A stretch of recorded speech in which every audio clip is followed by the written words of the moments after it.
GT Holidays, South India's #1 travel brand. Govi, a vernacular edutech brand, skilling everyone, everywhere. So Vineeth, welcome to Galatta plus. Thank you Sachin. എനിക്ക് ആദ്യം ചോദിക്കാനുള്ളത്, ഇപ്പോൾ 2-3 ദിവസം മുന്നേ വിനീത് ഒരു പോസ്റ്റ് ഇട്ടായിരുന്നു. വൈഫിൻ്റെ കൂടെയുള്ള ഒരു എന്താ പറയുക ജേണി 20 years ആയി, വി സർവൈവ്ഡ് ഒരു നല്ലൊരു സ്വീറ്റ് ആയിട്ടുള്ള ഒരു പോസ്റ്റായിരുന്നു. അപ്പോൾ ഞാനിങ്ങനെ ആലോചിക്കായിരുന്നു, ഇപ്പം വിനീതിൻ്റെ മറ്റു 2 പ്രണയങ്ങൾ, ഇപ്പം മ്യൂസിക്കും സിനിമ, അതിൻ്റെ ആ ഒരു ജേണി വെച്ച് നോക്കുമ്പോൾ ഇതുവരെ വന്നത് ആ ഒരു എന്താ പറയുക secret of Vineeth Sreenivasan longevity എന്ന് പറയുന്നത്. എൻ്റെ അമ്മേ, ആദ്യത്തെ ചോദ്യം തന്നെ ഭയങ്കര കുഴക്കുന്ന ചോദ്യമാണ്. അതെ, അത് എവിടെയൊക്കെയോ നമ്മൾ ചെയ്ത സാധനങ്ങൾ ആൾക്കാർക്ക് പല സ്റ്റേജിൽ കണക്റ്റ് ആയതുകൊണ്ടാണ്. ഇപ്പോൾ ബാക്കി ഫിലിം മേക്കേഴ്സിന് ഇല്ലാത്ത ഒരു എനിക്ക് കിട്ടിയിട്ടുള്ള ബ്ലെസ്സിങ് എന്ന് പറയുന്നത്, എന്നെ ഐഡൻറ്റിഫൈ ചെയ്യുന്നത് ഫിലിം മേക്കറായിട്ട് മാത്രമല്ല. ഇപ്പം ഞാൻ പാട്ടുകാരനായിട്ടാണ് വന്നത്. അപ്പോൾ നമ്മൾ പാടിയ പാട്ടുകൾ ആൾക്കാർ കേട്ടിട്ടുണ്ട്. പിന്നെ ഒരു സ്റ്റേജിൽ അഭിനയിക്കാൻ തുടങ്ങി. ആദ്യം അഭിനയം ഭയങ്കര മോശമെന്ന് പറഞ്ഞു. പിന്നെ ഒരു സ്റ്റേജിൽ ഇയാൾ തിരക്കേടില്ല എന്ന് പറയുന്നൊരവസ്ഥയിലെത്തി. അതിൻ്റെ ഇടയിൽ പടങ്ങൾ സംഭവിച്ചപ്പോഴും നമ്മൾ ഒരുമിച്ച് തുടങ്ങിയ ആൾക്കാരൊക്കെ കുറേ നമുക്ക് ആളുകളുമായിട്ട് കണക്ട് ചെയ്തിട്ടുള്ള സിനിമകളുടെ ഭാഗമായിട്ട് നമുക്ക് എല്ലാവർക്കും ട്രാവൽ ചെയ്യാൻ പറ്റി. ഒരു 2010 തൊട്ട് ഇങ്ങോട്ട് ചെയ്തിട്ടുള്ള പല സിനിമകളും. അപ്പോൾ അത് ഒരു അങ്ങനെ പല രീതിയിൽ. പിന്നെ ഗാനമേളകൾ ചെയ്യുന്നുണ്ട് ഞാനിപ്പോഴും. സ്റ്റേജിലും നമ്മൾ പെർഫോം ചെയ്യുമ്പോൾ ഓഡിയൻസുമായിട്ട് ഡയറക്റ്റ് ഇൻട്രാക്ഷൻ ആണല്ലോ. ഒരു ഫിലിം മേക്കറിനെ ജനറലി അവരെ ആക്സസ് ചെയ്യുന്നതെന്ന് വെച്ച് കഴിഞ്ഞാൽ, ആ ഫിലിം മേക്കർ എപ്പോഴെങ്കിലും ചെയ്യുന്ന ഒരു സിനിമ അവർ കാണുന്നു, ആ സിനിമേനെ അവർ അപ്രീഷിയേറ്റ് ചെയ്യുന്നു, പിന്നെ അടുത്ത സിനിമ വരുന്നതിൻ്റെ ഇടയിൽ അങ്ങനെ ഒരു 10 വർഷത്തിനിടയിൽ ഒരു ഡയറക്ടറുടെ വോള്യൂം ഓഫ് വർക്ക് എന്ന് പറയുന്നത് ഒരു 4-5 സിനിമയായിരിക്കുമല്ലോ. ഒരു ഫോക്കസ് ചെയ്ത് ചെയ്യുന്ന ഒരു ഡയറക്ടർക്ക് അത്രേ ചെയ്യാൻ പറ്റുള്ളൂ. പക്ഷേ ഞാനിങ്ങനെ പല പല പല പല പരിപാടികൾ ചെയ്യുന്നുണ്ട്. അവിടെ ഇവിടെയൊക്കെ ആയിട്ട് പല രീതിയിൽ ആളുകൾ നമ്മളെ ആക്സെപ്റ്റ് ചെയ്തിട്ടുള്ളത് കൊണ്ടായിരിക്കണം. അത് ഈ ഒരു ആക്സെപ്റ്റൻസിൻ്റെ കാര്യം പറയുമ്പോഴേ, ഇപ്പോൾ ഇത് ഈ അഭിനയത്തിൻ്റെ കാര്യം വിനീത് പറഞ്ഞു, തുടക്കത്തിൽ ആക്സെപ്റ്റ് ചെയ്യാൻ കുറച്ച് ബുദ്ധിമുട്ട് ഉണ്ടായിരുന്നു. എനിക്ക് തന്നെ ബുദ്ധിമുട്ടുണ്ടായിരുന്നു. ഞാനൊരു സ്റ്റേജിൽ അയ്യോ ഞാനൊക്കെ എന്തിനാ അഭിനയിക്കുന്നതെന്ന് പറഞ്ഞിട്ട് ഞാൻ ഈ പരിപാടി നിർത്തിയാലോ എന്ന് ആലോചിച്ചതാണ്. അതായത് എന്നിട്ട് മകൻ്റെ അച്ഛനും ട്രാഫിക് ചാപ്പാകുരിശ് ഇനി മതി, ഓക്കെ ചാപ്പാകുരിശിൽ അത്യാവശ്യം ഒരു നന്നായിട്ടൊക്കെ ആൾക്കാർ പറയുന്നുണ്ട്, ഇനി ചെയ്യണ്ട, ഇനി ഫിലിം മേക്കിങ്ങിൽ തന്നെ ഫോക്കസ് ചെയ്യാം. പിന്നെ ആ സമയത്ത് ആ ടൈമിൽ ഞാൻ ആലോചിച്ചിരുന്നു, എനിക്ക് ഡയറക്റ്റ് ചെയ്യാൻ താല്പര്യമില്ലാത്ത സിനിമകൾ എഴുതിയിട്ട് എനിക്കിഷ്ടമുള്ള ഡയറക്ടേഴ്സ് ഉണ്ടല്ലോ, അവർക്ക് വേണ്ടി സ്ക്രിപ്റ്റുകൾ എഴുതാം, ഞാൻ ആഗ്രഹിക്കുന്ന രീതിയിലുള്ള സിനിമ എപ്പോഴെങ്കിലും ഡയറക്റ്റ് ചെയ്താൽ മതി. കാരണം അന്ന് ആക്ടിങ് കണ്ടിന്യൂ ചെയ്യാൻ എനിക്ക് താല്പര്യമില്ലായിരുന്നു. തീരെ ചെയ്തുകൊണ്ടിരിക്കുന്ന സമയത്താണ് എന്നെ ജൂഡ് വിളിച്ചിട്ട് ഓം ശാന്തി ഓശാനയിൽ അഭിനയിക്കണം എന്ന് പറയുന്നത്. അപ്പോൾ ജൂഡിൻ്റെ ഫസ്റ്റ് പടമാണ്. അന്ന് നിവിനും ഒക്കെ എല്ലാവർക്കും ഒരു വാല്യൂ ഉണ്ടായി വന്നത് ലേറ്ററാണ്. അതായത് തട്ടം കഴിഞ്ഞിട്ടും ഇങ്ങനെ നിവിന് ഇടയ്ക്ക് 1-2 സിനിമകൾ അങ്ങനെ നന്നായിട്ട് പോകാത്ത സിനിമകളൊക്കെ ഉണ്ടായിരുന്നു. അപ്പോൾ ജൂഡ് എന്നെ വിളിച്ചിട്ട് പറഞ്ഞു, ഇപ്പം നിവിൻ ഉണ്ട്, നസറിയ ഉണ്ട്, അതിൽ അജു പിന്നെ ഞാനും ഒക്കെ കൂടി വന്നു കഴിഞ്ഞാൽ ആ ഒരു കോമ്പിനേഷൻ എന്നുള്ള രീതിയിൽ പടത്തിന് ചിലപ്പോൾ നല്ലതായിരിക്കും. അതുകൊണ്ട് വിനീത് എന്തായാലും വരണം എന്ന് പറഞ്ഞു. അപ്പോൾ ജൂഡിൻ്റെ ഫസ്റ്റ് പടമാണ്. അപ്പോൾ ഞാൻ പറഞ്ഞു, എടാ തിരയുടെ പോസ്റ്റ് പ്രൊഡക്ഷനിലാണ് ഞാൻ. അപ്പോൾ ഇവൻ പറഞ്ഞു 1.5 ദിവസത്തിൽ ഷൂട്ട് തീർത്ത് തരാമെന്ന് പറഞ്ഞു. അപ്പോൾ 1.5 ദിവസത്തിൽ നീ എങ്ങനെ, കാരണം പണ്ട് ഇവൻ എന്നോട് കഥ പറഞ്ഞിട്ടുണ്ട്. കഥ പറയുമ്പോൾ സെക്കൻഡ് ഹാഫിൽ ത്രൂഔട്ട് ഞാനുണ്ട്. 1.5 ദിവസത്തിൽ നീ എങ്ങനെ ഷൂട്ട് ചെയ്യുമെന്ന് ചോദിച്ചു. അത് ഞാൻ ചെയ്യും എന്ന് പറഞ്ഞാൽ ചെയ്യും എന്ന് പറഞ്ഞു. അങ്ങനെയാണ് ഞാൻ ഓം ശാന്തി ഓശാനയിൽ അഭിനയിക്കാൻ പോയത്. പറഞ്ഞ വിശ്വസിക്കില്ല സച്ചിൻ, ഞാൻ 1.5 ദിവസമേ ആ പടം ഷൂട്ട് ചെയ്തിട്ടുള്ളൂ. പക്ഷേ കുറേ ഞാൻ ആ സിനിമയിൽ ഉള്ളതുപോലെ തോന്നും കണ്ടു കഴിഞ്ഞാൽ. അപ്പോൾ അത്ര ഫാസ്റ്റായിട്ട് ജൂഡത് ഷൂട്ട് ചെയ്തു. പിന്നെ തിര ഇറങ്ങിക്കഴിഞ്ഞപ്പോൾ തിയേറ്ററിക്കലി അതിനൊരു ബാക്ക്ലാഷ് ഉണ്ടായിരുന്നു. റിവ്യൂസും കാര്യങ്ങളൊക്കെ ഭയങ്കരമായിരുന്നു. തിയേറ്ററിക്കലി ബാക്ക്ലാഷ് ഉണ്ടായിരുന്നു. അതിൻ്റെ ഒരു വിഷമത്തിലൊക്കെ നമ്മളിങ്ങനെ നിൽക്കുന്ന സമയത്താണ് ഓം ശാന്തി ഓശാന റിലീസാവുന്നത്. ഇത് തിയേറ്ററിൽ പോയി കണ്ടപ്പോഴാണ് എനിക്ക് ആദ്യമായിട്ട് ഈ പരിപാടി വേണമെങ്കിൽ ചെയ്യാം, അങ്ങനെ തീരെ വേണ്ടാന്ന് വെക്കണ്ട. എനിക്കൊരു ആർട്ടിസ്റ്റ് എന്നുള്ള നിലയിൽ എന്നെ എന്താ പറയുക സ്ക്രീനിൽ കാണുമ്പോൾ എന്നെ സ്ക്രീനിൽ കാണുമ്പോൾ ഉള്ള എൻ്റെ ഒരു ബുദ്ധിമുട്ടുണ്ടല്ലോ, ആ ബുദ്ധിമുട്ട് മാറ്റിത്തന്നൊരു സിനിമയാണ് ഓം ശാന്തി ഓശാനയും ജൂഡ് എന്ന് പറയുന്ന സംവിധായകൻ. അത് ശരി. അപ്പോൾ ഫിലിം മേക്കിംഗ് ആയിരുന്നു അതെ വിനീതിൻ്റെ പ്രിൻസിപ്പൽ അതെ ഗോൾ എന്ന് പറയുന്നത്. ആ ഒരൊറ്റ സിനിമ കാരണമാണ് ഓക്കെ ഇനി വേണമെങ്കിൽ ഒരു പടം കൂടെ ചെയ്തു നോക്കാം. പിന്നെ ഞാൻ ഓർമ്മയുണ്ടോ ഈ മുഖം കമ്മിറ്റ് ചെയ്തു. വടക്കൻ സെൽഫി എഴുതി. വടക്കൻ സെൽഫി എഴുത്ത് നടക്കുന്ന സമയത്ത് എനിക്ക് വെച്ച റോള് ഗ്രെഗറി ചെയ്യേണ്ടതായിരുന്നു. നമ്മുടെ ABCDയിലൊക്കെ ഉള്ള ഗ്രെഗറിൻ്റെ പെർഫോമൻസ് എനിക്ക് ഭയങ്കര ഇഷ്ടമായിരുന്നു. പക്ഷേ ഗ്രെഗിന് അന്ന് ചെയ്യാൻ പറ്റിയില്ല. ഗ്രെഗിനോട് നമ്മൾ സബ്ജക്റ്റൊക്കെ പറഞ്ഞു. ഗ്രെഗിന് ചില ഡൗട്ടുകളുണ്ടായിരുന്നു. അപ്പോൾ ഗ്രെഗിന് അത് ചെയ്യാൻ പറ്റിയില്ല. അപ്പോൾ ഇവരെല്ലാവരും കൂടെ പറഞ്ഞു വിനീത് അഭിനയിക്കുമെന്ന് പറഞ്ഞു. അപ്പം അങ്ങനെ ഞാൻ ഓർമ്മയുടെ മുഖം നീറ്റായിട്ട് പോയൊരു സിനിമയായിരുന്നു. ഭയങ്കര ഹിറ്റല്ല, പക്ഷേ തരക്കേടില്ലാണ്ട് പോയി അത്. പിന്നെ വടക്കൻ സെൽഫി വന്നപ്പോഴും ഒരു അപ്രീസിയേഷൻ ഉണ്ടായിരുന്നു. പിന്നെ ഒരു കോൺഫിഡൻസ് കിട്ടി, സിനിമകൾ ചെയ്യാം. പിന്നെ സെക്കൻഡ് ക്ലാസ് യാത്ര വന്നു, അതും തരക്കേടില്ലാണ്ട് പോയ സിനിമയാണ്. പിന്നെ കുഞ്ഞിരാമായണം വന്നു, അത് ശരിക്കും നന്നായിട്ട്. അതെ. കാരണം വിനീത് ഓൾറെഡി ഒരു എസ്റ്റാബ്ലിഷ്ഡ് സിംഗർ ആയിരുന്നല്ലോ ആ ഒരു ഫിലിം മേക്കിങ്ങിനോട്ട് വരുന്നതിന് മുന്നേ. നല്ല വോയിസ് ഉണ്ട്, അങ്ങനെ കുറേ കാര്യങ്ങളുണ്ടല്ലോ. അപ്പം ഫിലിം മേക്കിംഗ് എന്ന് പറയുന്ന അതൊരു വേറെ തന്നെ ഒരു സ്കിൽ സെറ്റ് ആണല്ലോ അത്. ശരിക്കും ഒരു ഫിലിം എടുക്കാൻ എന്നെ കൊണ്ട് പറ്റും എന്നുള്ള ഒരു റിയലൈസേഷൻ വരുന്നത് ഏത് മൊമെന്റാണ് ഓർമ്മയുണ്ടോ? ആഗ്രഹമായിരുന്നു ശരിക്കും. ഞാൻ ഒരു 17 ഇയേഴ്സ് തൊട്ട് എൻ്റെ ഒരു ആഗ്രഹം അത് തന്നെയായിരുന്നു. ഞാൻ കുറേ സ്ഥലത്ത് ഞാൻ പറഞ്ഞിട്ടുള്ളതാണ്. ദിൽജാത്തായ എന്ന് പറയുന്ന സിനിമയാണ് എൻ്റെ ഒരു ആ സിനിമ കണ്ടിറങ്ങുന്ന സമയത്താണ് ഞാൻ ഭയങ്കരമായിട്ട് ഒരു സിനിമ കണ്ടിട്ട് എനാമേർഡായിട്ട് ഇത് ആരാ ചെയ്ത് പുറത്ത് വന്നിട്ട് അതിൻ്റെ ഫ്ലെക്സ് കണ്ടിട്ട് ആർട്ടിസ്റ്റിനെ ഒന്നുമല്ല നോക്കിയത്, കാരണം അവർ അഭിനയിച്ചു പോവുകയാണല്ലോ. ഇത് ആരാ ചെയ്തിട്ടുള്ളത്? അന്ന് ഇതിൻ്റെ ടെക്നോളജി ഒന്നും അറിയില്ല, സിംഗ് സൗണ്ടിലാണ് ഇത് ഷൂട്ട് ചെയ്തതെന്ന് അറിയില്ല. പക്ഷേ ഭയങ്കര നാച്ചുറലായിട്ട് തോന്നുന്നുണ്ട്. ഇലക്ട്രോണിക് മ്യൂസിക്, അങ്ങനെ പല രീതിയിലും ആ സിനിമ എനിക്ക് ഭയങ്കര പുതിയതായിരുന്നു. ആർട്ടിസ്റ്റ് അതുവരെ കാണാത്ത പോലെ പെർഫോം ചെയ്യുന്നു. നമ്മുടെ ചുറ്റുമുള്ള ആൾക്കാർ ഭയങ്കര കാഷ്വലായിട്ട് ഡ്രസ്സ് ചെയ്ത പോലെ ഡ്രസ്സ് ചെയ്തിരിക്കുന്നു. അതിനു മുമ്പൊക്കെ ഹിന്ദി പടത്തിലെന്ന് വെച്ച് കഴിഞ്ഞാൽ ടക്കിൻ ചെയ്ത് ഷർട്ടിൽ ബട്ടൺ ഉണ്ടാവില്ല, പിന്നെ എന്തിനാ അങ്ങനെയൊക്കെ നടക്കുന്ന നായകന്മാരെയാണല്ലോ നമ്മൾ കണ്ടിട്ടുള്ളത്. ഇത് കംപ്ലീറ്റ് നീറ്റ് ആൻഡ് ക്ലീൻ ആയിട്ട് കാഷ്വലായിട്ട് നടക്കുന്ന കുറേ പയ്യന്മാരെ പോലെയുള്ള നായകന്മാരും ആമിറിൻ്റെ ആ ഒരു ഗോട്ടിയും, ശരിക്കും അന്നത്തെ ചെറുപ്പക്കാരൻ നടക്കുന്ന പോലെ തന്നെ സ്റ്റൈലിങ് ചെയ്തിട്ടുള്ളൊരു പടം. എല്ലാവരും ഭയങ്കര നാച്ചുറലായിട്ട് പെർഫോം ചെയ്യുന്നു. അപ്പോൾ ഇതിനൊക്കെ പുറകിൽ ചിന്തിച്ച ഒരാളുണ്ടാവുമല്ലോ, അയാൾ ആരാന്ന് ഇങ്ങനെ നോക്കി. അപ്പോൾ താഴെ written and directed by Farhan Akhtar കണ്ടു. ഇതുപോലെയൊക്കെ ആവണം. അവിടെ നിന്നാണ് ആ സ്പാർക്ക് എനിക്ക് ഫീൽ ചെയ്യുന്നത്. പിന്നെ ഞാൻ അപ്പോൾ അച്ഛനുമായിട്ട് ഒരു തവണ ഞാനിങ്ങനെ ആ ടൈമിൽ ടിക് ടാക് വീഡിയോ ലൈബ്രറി എന്ന് പറഞ്ഞിട്ട് ആൾവാർപേട്ടിലൊരു വീഡിയോ ലൈബ്രറി ഉണ്ട്.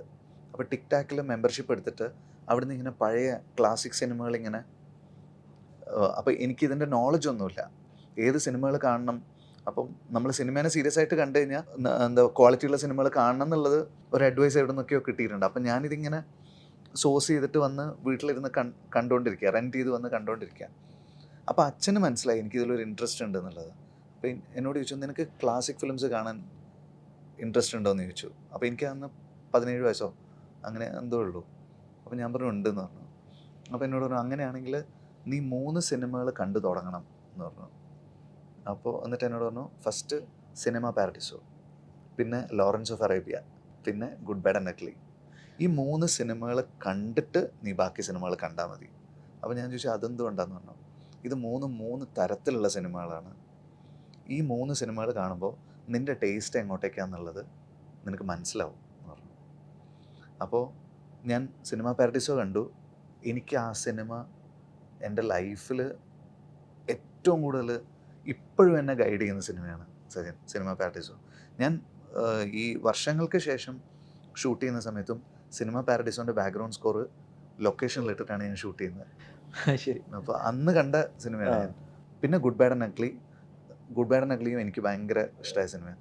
Lawrence of Arabia to an extent എനിക്കത് ആ ലെവലിൽ എനിക്കത് ടച്ച് ചെയ്തിട്ടില്ല. ബട്ട് ഈ 3 സിനിമകളും കമ്പയർ ചെയ്യുമ്പോൾ എനി ഡേ ആക്ച്വലി ഈ 3 സിനിമകൾ എൻ്റെ എന്താ പറയുക ഒരു ടോപ്പ് 10 അല്ലെങ്കിൽ ടോപ്പ് 20 വരുന്ന സിനിമകളാണ്. അപ്പോൾ എനിക്ക് തോന്നുന്നു ലോറൻസ് ഓഫ് അറേബ്യ ഒരു എന്താ പറയുക ദ ഗ്രേറ്റസ്റ്റ് അഡ്വഞ്ചർ മൂവി എന്ന് എനിക്ക് തോന്നുന്നു. പിന്നെ അതിൻ്റെ ഒരു ക്യാരക്ടർ ഡെവലപ്മെൻറ്റ് ഉണ്ടല്ലോ, അത് എന്താ പറയുക അതിൻ്റെ ലെയേഴ്സ് എനിക്ക് തോന്നുന്നു കുറേ വർഷങ്ങൾക്ക് ശേഷം ഇപ്പോൾ പറഞ്ഞ പോലെ അങ്ങനെ അങ്ങനെ എനിക്ക് തോന്നിയിട്ടുള്ളത്. ഞാനിത് കാണുന്ന വളരെ പണ്ടാണ്. അന്ന് കാണുന്ന സമയത്ത് ചില സിനിമകളുടെ ഡെപ്ത് എനിക്ക് കിട്ടിയിട്ടില്ല. അതെൻ്റെ ഏജൻ്റ് ആയിരിക്കും. റീവിസിറ്റ് ചെയ്ത് നോക്കണം. ഇപ്പോൾ കാസബ്ലാങ്ക ഞാൻ കണ്ട സമയത്ത് എനിക്ക് ആ പടം എനിക്കും തന്നെയായിരുന്നു അന്ന് വർക്കായിട്ടില്ല. പക്ഷേ പിന്നീട് ഞാൻ ആ സിനിമ കണ്ടിട്ടുമില്ല. അപ്പോൾ ഈ പടമില്ലേ ട്രൂഫോർഡ് ഒരു പടമില്ലേ, ഇപ്പം അടുത്ത് ഞാൻ മൊബൈലിൽ വീണ്ടും എടുത്ത് കണ്ടു. 400 ബ്ലോസ് ആണ്. ആ സിനിമ ഞാൻ പണ്ട് കണ്ടതാ, എനിക്കത് കിട്ടിയിട്ടില്ല. പക്ഷേ ആ സിനിമ ഞാൻ വീണ്ടും കണ്ടപ്പോൾ എൻ്റെ ഈ ഏജിൽ ഞാനത് കാണുമ്പോൾ എനിക്കത് ഭയങ്കരമായിട്ട് അതെ എൻജോയ് ചെയ്യാൻ പറ്റുന്നുണ്ട്. പല സിനിമകളും അങ്ങനെയാണല്ലോ. ഇപ്പോൾ ഗുരുദത്തിൻ്റെ സിനിമകൾ ഞാൻ വ്യാസ ഏർലി ടൈമിൽ കണ്ടിട്ട് ഇതെന്ത് പടം എനിക്ക് തോന്നിയിട്ടുണ്ട്. പക്ഷേ ഞാൻ കഴിഞ്ഞ വർഷം കണ്ടപ്പോഴാണ് എനിക്കതിൻ്റെ ഡെപ്ത്, എനിക്ക് എന്താണ് ആ മനുഷ്യൻ ചെയ്തതെന്നുള്ളത് എനിക്ക് ഫീൽ ചെയ്യുന്നത്. അതെ അതെ. അപ്പോൾ ചില സിനിമകൾ കാണാൻ നമുക്കും ആ ഒരു എനിക്ക് തോന്നുന്നു ആ ഒരു ട്രാവൽ ആവശ്യം ഉണ്ടാവും. സിനിമ പാരഡൈസിന്റെ കാര്യം പറഞ്ഞപ്പോൾ അത് വിനീതത്തിന്റെ ഡയറക്ടേഴ്സ് കട്ട് കണ്ടിട്ടുണ്ടോ? അതെനിക്ക് തോന്നുന്നു 30 minutes അങ്ങോട്ട് എക്സ്ട്രാ ആണ്. ഞാൻ ഡയറക്ടേഴ്സ് കട്ടാണ് കണ്ടത്. ആദ്യം കണ്ടത് കാരണം ഞാനത് എടുക്കുന്നത് ടിക് ടാക് വീഡിയോ ലൈബ്രറിയിലാണ്. അപ്പോൾ ടിക് ടാക് വീഡിയോ ലൈബ്രറിയിൽ ആ സമയത്ത് വരുന്നതെല്ലാം മറ്റേ US നിന്ന് വരുന്ന DVDസാണ്. അപ്പോൾ അതിൽ ഡയറക്ടേഴ്സ് കമൻട്രി ഉണ്ട്, എക്സ്റ്റെൻഡ് കട്ടാണ് വന്നത്, ഡയറക്ടേഴ്സ് കട്ടാണ് വന്നത്. അന്നത്തെ ഗുണം ഇതായിരുന്നു സച്ചിൻ, നമുക്ക് ഹാർഡ് കോപ്പി ഉണ്ടായിരുന്ന സമയത്ത് ഇന്നിപ്പോൾ ഫീച്ചേഴ്സ് ഒരു രക്ഷയില്ലാത്ത ഫീച്ചേഴ്സാണ്. ഇന്നിപ്പോൾ നമുക്ക് എല്ലാ പടങ്ങളും കാണാൻ പറ്റുന്നുണ്ട്. പക്ഷെ ഈ പടങ്ങളുടെ കൂടെ ഡയറക്ടേഴ്സ് കമൻട്രി ഇല്ല, ബോണസ് ഫീച്ചേഴ്സ് ഇല്ല, മേക്കിംഗ് ഇല്ല. ഇതെല്ലാം തപ്പിയാൽ നമുക്ക് പല സ്ഥലത്തുനിന്നും കിട്ടും. പക്ഷേ ഇത് ഫുൾ ക്വാളിറ്റിയിൽ അന്ന് ഒരൊറ്റ ബോക്സിനകത്ത് കിട്ടുമായിരുന്നു. സിനിമ പാരഡൈസ് എനിക്ക് കരയണമെന്ന് തോന്നുമ്പോൾ കാണുന്ന സിനിമ അത് ഈ എസ്പെഷ്യലി ഡയറക്ടേഴ്സ് കട്ട് അത് കുറച്ചും കൂടെ കരയിപ്പിച്ച് നമ്മൾ എന്താ പറയാ. ഞാൻ തട്ടം എഴുതുന്ന സമയത്ത് നിവിനും വിനോദും ഐഷയും കൂടെ കാറിനകത്താണ് ബ്രേക്കപ്പ് ചെയ്യുന്നതെന്നുള്ളൊരു സാധനം എൻ്റെ മൈൻഡിൽ ഇങ്ങനെ വന്നു. അതായത് പണ്ട് തൊട്ടേ അവിടെ ഉണ്ടായിരുന്ന ആരും ഉപയോഗിക്കാത്ത റോഡ് സൈഡിൽ കിടക്കുന്ന ഒരു കാറിനകത്താണ് ഇവർ ബ്രേക്കപ്പ് ചെയ്യാന്നുള്ള ഒരു ഇമേജ് എൻ്റെ മൈൻഡിൽ വന്നു. അപ്പം ഞാനത് അങ്ങനെ തന്നെ എഴുതി. അപ്പോൾ ഇത് എഴുതുമ്പോഴൊക്കെ എൻ്റെ മൈൻഡിലുണ്ട് ഈ ഇമേജ് ഞാൻ എവിടെയോ കണ്ടിട്ടുണ്ട്, ഏതോ ഒരു സിനിമയിൽ ഞാൻ കണ്ടിട്ടുണ്ട്. ഏത് സിനിമയാണെന്ന് എനിക്ക് മനസ്സിലാവുന്നില്ല. ഞാൻ കുറേ വർഷം കഴിഞ്ഞിട്ട് ഒരു 3 കൊല്ലം മുമ്പ് സിനിമ പാരഡൈസ് റീവിസിറ്റ് ചെയ്തപ്പോൾ അതിൽ പുള്ളിയും പുള്ളിയുടെ പഴയ കാലത്തെ ഗേൾഫ്രണ്ടും ഉണ്ടല്ലോ, ഇവരൊരു കാറിനകത്താണ് മഴയുണ്ടായിരുന്നു മീറ്റ് ചെയ്തിട്ട് സംസാരിക്കുന്നത്, അതും കടൽ തീരത്താണ്. അപ്പോഴാണ് എനിക്ക് മനസ്സിലായത് ഇതായിരിക്കും ഇൻസ്പയർ ചെയ്തിട്ടുണ്ടാകുന്നത്. അടിച്ചതല്ല, മെമ്മറിയിലുണ്ടായിരുന്നു ആ മൊമെന്റ്. അതെ അതെ. അപ്പോൾ അത് പക്ഷേ തട്ടത്തിനകത്തേക്ക് വന്നിട്ടുണ്ട്. അത് പിന്നെയാണ് എനിക്ക് മനസ്സിലായത്. ഈ വിനീതിന്റെ ഇപ്പോൾ കുറച്ച് ദിവസം മുന്നേ ഞാൻ വേറൊരു വീഡിയോ ഉണ്ടായിരുന്നു. അതായത് ഈ വർഷങ്ങൾക്ക് ശേഷത്തിൽ മധുബഗ് ഒരു സോങ് ഷൂട്ട് ചെയ്യുന്നൊരു വിനീത് ഭയങ്കര ഹാൻഡ്സ് ഓൺ ആയിട്ട് ഇൻവോൾവ് ആണ്. കൈയൊക്കെ ആടുന്നുണ്ട്, പാടുന്നുണ്ട്. എനിക്ക് തോന്നിയിട്ടില്ല അത് അങ്ങനെ ഒരു ഡയറക്ടർ ഇൻവോൾവ് ആകുന്ന സമയത്ത് ആക്ടേഴ്സിനും എസ്പെഷ്യലി ഇപ്പോൾ പ്രണവനെ പോലത്തെ ഒരാൾക്ക് കുറച്ചും കൂടെ കംഫർട്ടബിൾ ആണെന്ന് അല്ലേ? അത് എനിക്ക് കാരണം എല്ലാ ആക്ടേഴ്സിനും അത് ഭയങ്കര കംഫർട്ടാണ്. ഇപ്പോൾ എനിക്ക് നമ്മുടെ സെറ്റിൽ ഈ TV മോണിറ്റേഴ്സ് ഇല്ല, സ്പോട്ട് എഡിറ്റ് ഇല്ല, ഒരു ക്ലാം ഷെൽ പോലത്തെ ഒരു സാധനമാണ്, ഷോഗണ്ണാണ് നമ്മുടെ കയ്യിലുണ്ടാകുക. അതിൻ്റെ ഗുണം എന്താണെന്ന് വെച്ച് കഴിഞ്ഞാൽ നമ്മൾ ചെറിയ സ്പേസിൽ വർക്ക് ചെയ്യുമ്പോൾ പോലും ക്യാമറമാൻ്റെ തൊട്ടടുത്ത്, ആർട്ടിസ്റ്റിൻ്റെ തൊട്ടടുത്ത് എനിക്ക് പോയിട്ട് ഇരിക്കാൻ പറ്റും. വലിയ മോണിറ്റർ നമ്മൾ വെക്കുന്ന സമയത്ത് അതിന് വേണ്ടിയിട്ടൊരു മറ്റേ കൂട് സാധനം ഒക്കെ ആയിട്ട് നമ്മൾ സിനിമാറ്റോഗ്രാഫറിൻ്റെ അടുത്തുനിന്നും എവേ ആയിരിക്കും, ആർട്ടിസ്റ്റിൻ്റെ അടുത്തുനിന്നും എവേ ആയിരിക്കും. നമ്മൾ എത്രത്തോളം നമ്മുടെ മെയിൻ ആൾക്കാരുടെ അടുത്തുനിന്ന് എവേ ആണോ അത്രത്തോളം കമ്മ്യൂണിക്കേഷനും എവേ ആവുന്ന പോലെ എനിക്ക് തോന്നാറുണ്ട്. അപ്പോൾ എനിക്ക് അപ്പ് ക്ലോസ് ആയിട്ട് ആളുകളുടെ കൂടെ വർക്ക് ചെയ്യുന്നതാണ് ഇഷ്ടം, ആക്ടേഴ്സ് ആണെങ്കിലും സിനിമാറ്റോഗ്രാഫർ ആണെങ്കിലും. അപ്പോൾ അതുകൊണ്ട് എന്താണെന്ന് വെച്ച് കഴിഞ്ഞാൽ നമ്മൾ ഇതിൻ്റെ റിഹേഴ്സലും കാര്യങ്ങളൊക്കെ ചെയ്യുന്ന സമയത്ത് ഞാൻ ആക്ടേഴ്സിൻ്റെ തൊട്ടടുത്ത് തന്നെ ഉണ്ടാവും. അവർ പെർഫോം ചെയ്യുമ്പോഴൊക്കെ ഞാൻ ഈ OSS ഷോട്ടുകൾ കൂടുതൽ വെക്കുന്നതിൻ്റെ കാര്യം അതാണ് സച്ചിൻ. OSS വെക്കുമ്പോൾ എനിക്ക് തൊട്ടടുത്ത് നിൽക്കാൻ പറ്റും. ഭയങ്കര ക്രൂഷ്യലായിട്ടുള്ള പെർഫോമൻസസ് നടക്കുമ്പോൾ ഞാൻ OSSൽ ക്യാപ്ചർ ചെയ്യുന്നതിൻ്റെ കാര്യം അതാണ്, എനിക്ക് തൊട്ടടുത്ത് നിൽക്കാൻ പറ്റും. അപ്പോൾ അവർക്കും ആ എനർജി കിട്ടും. അവരുടെ ഫീൽഡ് ഓഫ് വിഷനിൽ ഡയറക്ടർ ഉണ്ടാവും. അത് അവർക്കൊരു കോൺസെൻട്രേഷനും തരും, നമ്മുടെ ഫീൽ അവരുടെ മൈൻഡിലും കിടക്കും. ഈ പ്രണവിൻ്റെ ഈ കംഫോർട്ട് എന്ന് പറയുന്ന ഒരു കാര്യത്തിൽ ഇപ്പോൾ ഈ ഹൃദയം കഴിഞ്ഞ വർഷങ്ങൾക്ക് ശേഷത്തിലേക്ക് വരുമ്പോൾ അത് ഇപ്പം ഇങ്ങനെ കുറച്ചും കൂടെ എങ്ങനെയാണ് വിനീതിൻ്റെ ഒരു secret recipe of breaking that? ഇത് അവൻ ആക്ച്വലി അടിപൊളിയാണ്. അതായത് ലാംഗ്വേജിൻ്റെ ഒരു സാധനമാണ്. ഇപ്പം നാട്ടിൽ ജീവിച്ചിട്ടില്ലാത്തത് കൊണ്ട് മലയാളം സംസാരിക്കാനുള്ള ബുദ്ധിമുട്ടാണ് ആദ്യത്തെ സിനിമകളിലൊക്കെ വന്നത്. പക്ഷെ ഓരോ സിനിമ കഴിയുമ്പോഴും ആ ബുദ്ധിമുട്ട് മാറി മാറി മാറി മാറി വരുമ്പോൾ അകത്തുള്ള ആളിങ്ങനെ മെല്ലെ മെല്ലെ പുറത്ത് വന്നുകൊണ്ടിരിക്കുക. ഇപ്പം ആനിമൽ എന്ന് പറഞ്ഞ സിനിമയിൽ രൺബീറൊക്കെ പെർഫോം ചെയ്തില്ലേ, അതുപോലെയൊക്കെ പെർഫോം ചെയ്യാൻ പറ്റുന്ന ഒരാളാണ് അപ്പു. അങ്ങനെ അതുപോലത്തെ ഒരു പെർഫോമൻസ് ഒക്കെ, അല്ലെങ്കിൽ സ്കാർഫേസിൽ അങ്ങനത്തെ ഒരു ഇൻട്രോവേർട്ട് എക്സ്പ്ലോഡ് ചെയ്യുമ്പോഴുള്ള എക്സ്പ്ലോഷനൊക്കെ ഭയങ്കരമായിട്ട് അങ്ങനെ അപ്പൂന് കൃത്യമായിട്ട് ചെയ്യാൻ പറ്റുന്ന കുറേ സാധനങ്ങളുണ്ട്. അതൊക്കെ അവൻ്റെ കയ്യിലേക്ക് വരുമ്പോൾ ആക്ടർ എന്നുള്ള നിലയിലേക്ക് അവനെ കൂടുതൽ ആക്സെപ്റ്റ് ചെയ്യും. ആക്ച്വലി അവൻ്റെ സ്ട്രോങ് ഫോർട്ടയിൽ നിന്നുകൊണ്ടല്ല എൻ്റെ ക്യാരക്ടേഴ്സ് ഒന്നും വന്നിട്ടുള്ളത്. എൻ്റെത് ഭയങ്കര സോഫ്റ്റ് അങ്ങനത്തെ ആണല്ലോ ക്യാരക്ടേഴ്സ്. ഇടയ്ക്ക് സിനിമയിൽ ഇങ്ങനെ വേരിയേഷൻസ് വരുന്നുണ്ട്, അത്ര മാത്രമല്ലേ ഉള്ളൂ. പക്ഷേ ഒരു ഡയറക്ടർ നാളെ കട്ടിങ് എഡ്ജായിട്ട് ഒരു ഇച്ചിരി ഒരു ഡാർക്ക് സ്പേസിലേക്കൊക്കെ പോകുന്ന പോലത്തെ ഒരു ക്യാരക്ടറായിട്ട് അപ്പൂൻ്റെ അടുത്ത് ചെന്ന് കഴിഞ്ഞാൽ അപ്പോഴായിരിക്കും അവൻ്റെ ഫുൾ പൊട്ടൻഷ്യൽ വെളിയിൽ വരിക. എനിക്കൊന്ന് വിനീതിൻ്റെ കൂടെ തന്നെ ആ ഒരു വർക്ക് ചെയ്യുമ്പോൾ എനിക്കൊന്ന് കുറച്ചും കൂടെ ഒരു പ്രണവിന് ഈ ഒരു എന്താ പറയുക ആക്ടിങ്ങിൻ്റെ ഈ ഇൻട്രിഗസീസ് കുറച്ചും കൂടെ മനസ്സിലാക്കാൻ പറ്റിയിട്ടുണ്ടാവില്ലേ? അത് എനിക്കൊന്ന് മറ്റുള്ള ഡയറക്ടേഴ്സും കൂടെ വർക്ക് ചെയ്യുന്നതെന്ന് വെച്ച് നോക്കുമ്പോൾ അതിനേക്കാളും അല്ല, ആക്ടിങ് ഇവർക്ക് എല്ലാവർക്കും അറിയാം സജിൻ. ആക്ടിങ്ങിൽ ഇപ്പോൾ ആക്ടിങ്ങിൻ്റെ അല്ല, കംഫർട്ട് ഉണ്ടല്ലോ. ഇപ്പോൾ ഹൃദയത്തിൽ വർക്ക് ചെയ്യുന്ന ആൾക്കാരെന്ന് വെച്ച് കഴിഞ്ഞാൽ 2 വർഷം പല സ്കെഡ്യൂളായിട്ട് നമ്മളെല്ലാവരും ഒരുമിച്ച് വർക്ക് ചെയ്തല്ലോ. അപ്പോൾ അത്രയും കാലത്തെ ബന്ധമുണ്ട് ആർട്ട് അസിസ്റ്റൻസുമായിട്ട്, സിനിമാറ്റോഗ്രാഫി ഡിപ്പാർട്ട്മെൻറ്റുമായിട്ട്, കോസ്റ്റ്യൂം ഡിപ്പാർട്ട്മെൻറ്റുമായിട്ട്, ഇങ്ങനെ സെറ്റിലുള്ള ADs അടക്കം കുറേ പേര് ഇതേ ആൾക്കാരാണല്ലോ ഈ പടത്തിലും വർക്ക് ചെയ്യുന്നത്. അപ്പോൾ അവിടെ ഞാൻ മാത്രമല്ല, ADs കുറച്ച് പേര് പുതിയ ആൾക്കാർ വന്നിട്ടുണ്ട്.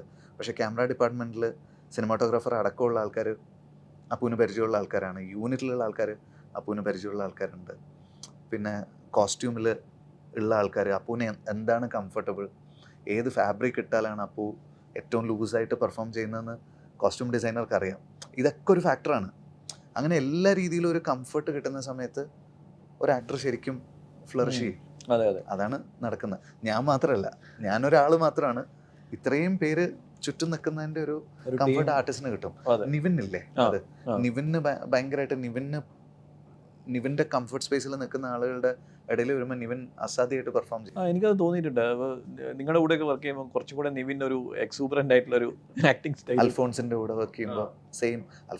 അൽഫോൺസാണ് നിവിൻ്റെ പെർഫോമൻസ് ഏറ്റവും രസമായിട്ട് എക്സ്ട്രാക്ട് ചെയ്തത്. അൽഫോൺസും അഞ്ജലി മേനോനും. അവിടെയൊക്കെ എന്തോ ഒരു ഭയങ്കര കംഫർട്ട് സ്പേസ് കിട്ടുന്ന സ്ഥലത്താണ് ഇവരൊക്കെ എക്സ്പ്ലോർ ചെയ്യുന്നത്. അത് എനിക്ക് തോന്നിയിട്ടുള്ളത് ഇപ്പോൾ ഈ പൊതുവെ ഇൻട്രോവേർട്ടഡ് ആയിട്ടുള്ള ആൾക്കാർ ആക്ടിങ്ങിലോ അല്ലെങ്കിൽ ഫിലിം മേക്കിങ്ങിലോ വരാൻ കുറച്ച് മടി ഉണ്ടാവില്ല. അതായത് ഇത് എനിക്ക് പറ്റിയ പണിയാണോ എന്നുള്ളൊരു ഡൗട്ട് ഉണ്ടാവല്ലോ. എനിക്ക് തോന്നിയിട്ടുള്ളത്. പക്ഷെ അങ്ങനെ സക്സസ്ഫുൾ ആയിട്ടുള്ള ഫിലിം മേക്കേഴ്സ് ആക്ടേഴ്സും ഉണ്ട്. ഇൻട്രോവേർട്ടഡ് ആയിട്ടുള്ള ആൾക്കാരാണ് കാലന്മാർ. കാരണം അവരുടെ എനർജി സ്റ്റോർഡ് ആണ്. എക്സ്ട്രോവേർട്സിനോട് ഞാൻ എക്സ്ട്രോവേർട്സിനെ ഞാൻ അങ്ങനെ പറയല്ല, അവർക്ക് അവരുടേതായിട്ടുള്ള ഗുണം ഉണ്ടാവും. പക്ഷെ ഈ സ്റ്റോർഡ് എനർജി എന്ന് പറഞ്ഞ സാധനം ഉണ്ടല്ലോ, എന്നോട് വിദ്യാസാഗർ സാറ് ഒരു തവണ അഡ്വൈസ് ചെയ്തിട്ടുള്ള ഒരു സാധനമുണ്ട്. അതായത് പുള്ളി പറയുന്നത് സ്ട്രെസ് എടുத்துக்க கூடாது வினீத், இட்ஸ் பேட் எனர்ஜிங்கிறது வந்து ஒரு ஆர்டிஸ்ட்டுக்கு ரொம்ப முக்கியம். தேவையான இடத்துல மட்டும் கொடுக்கணும்.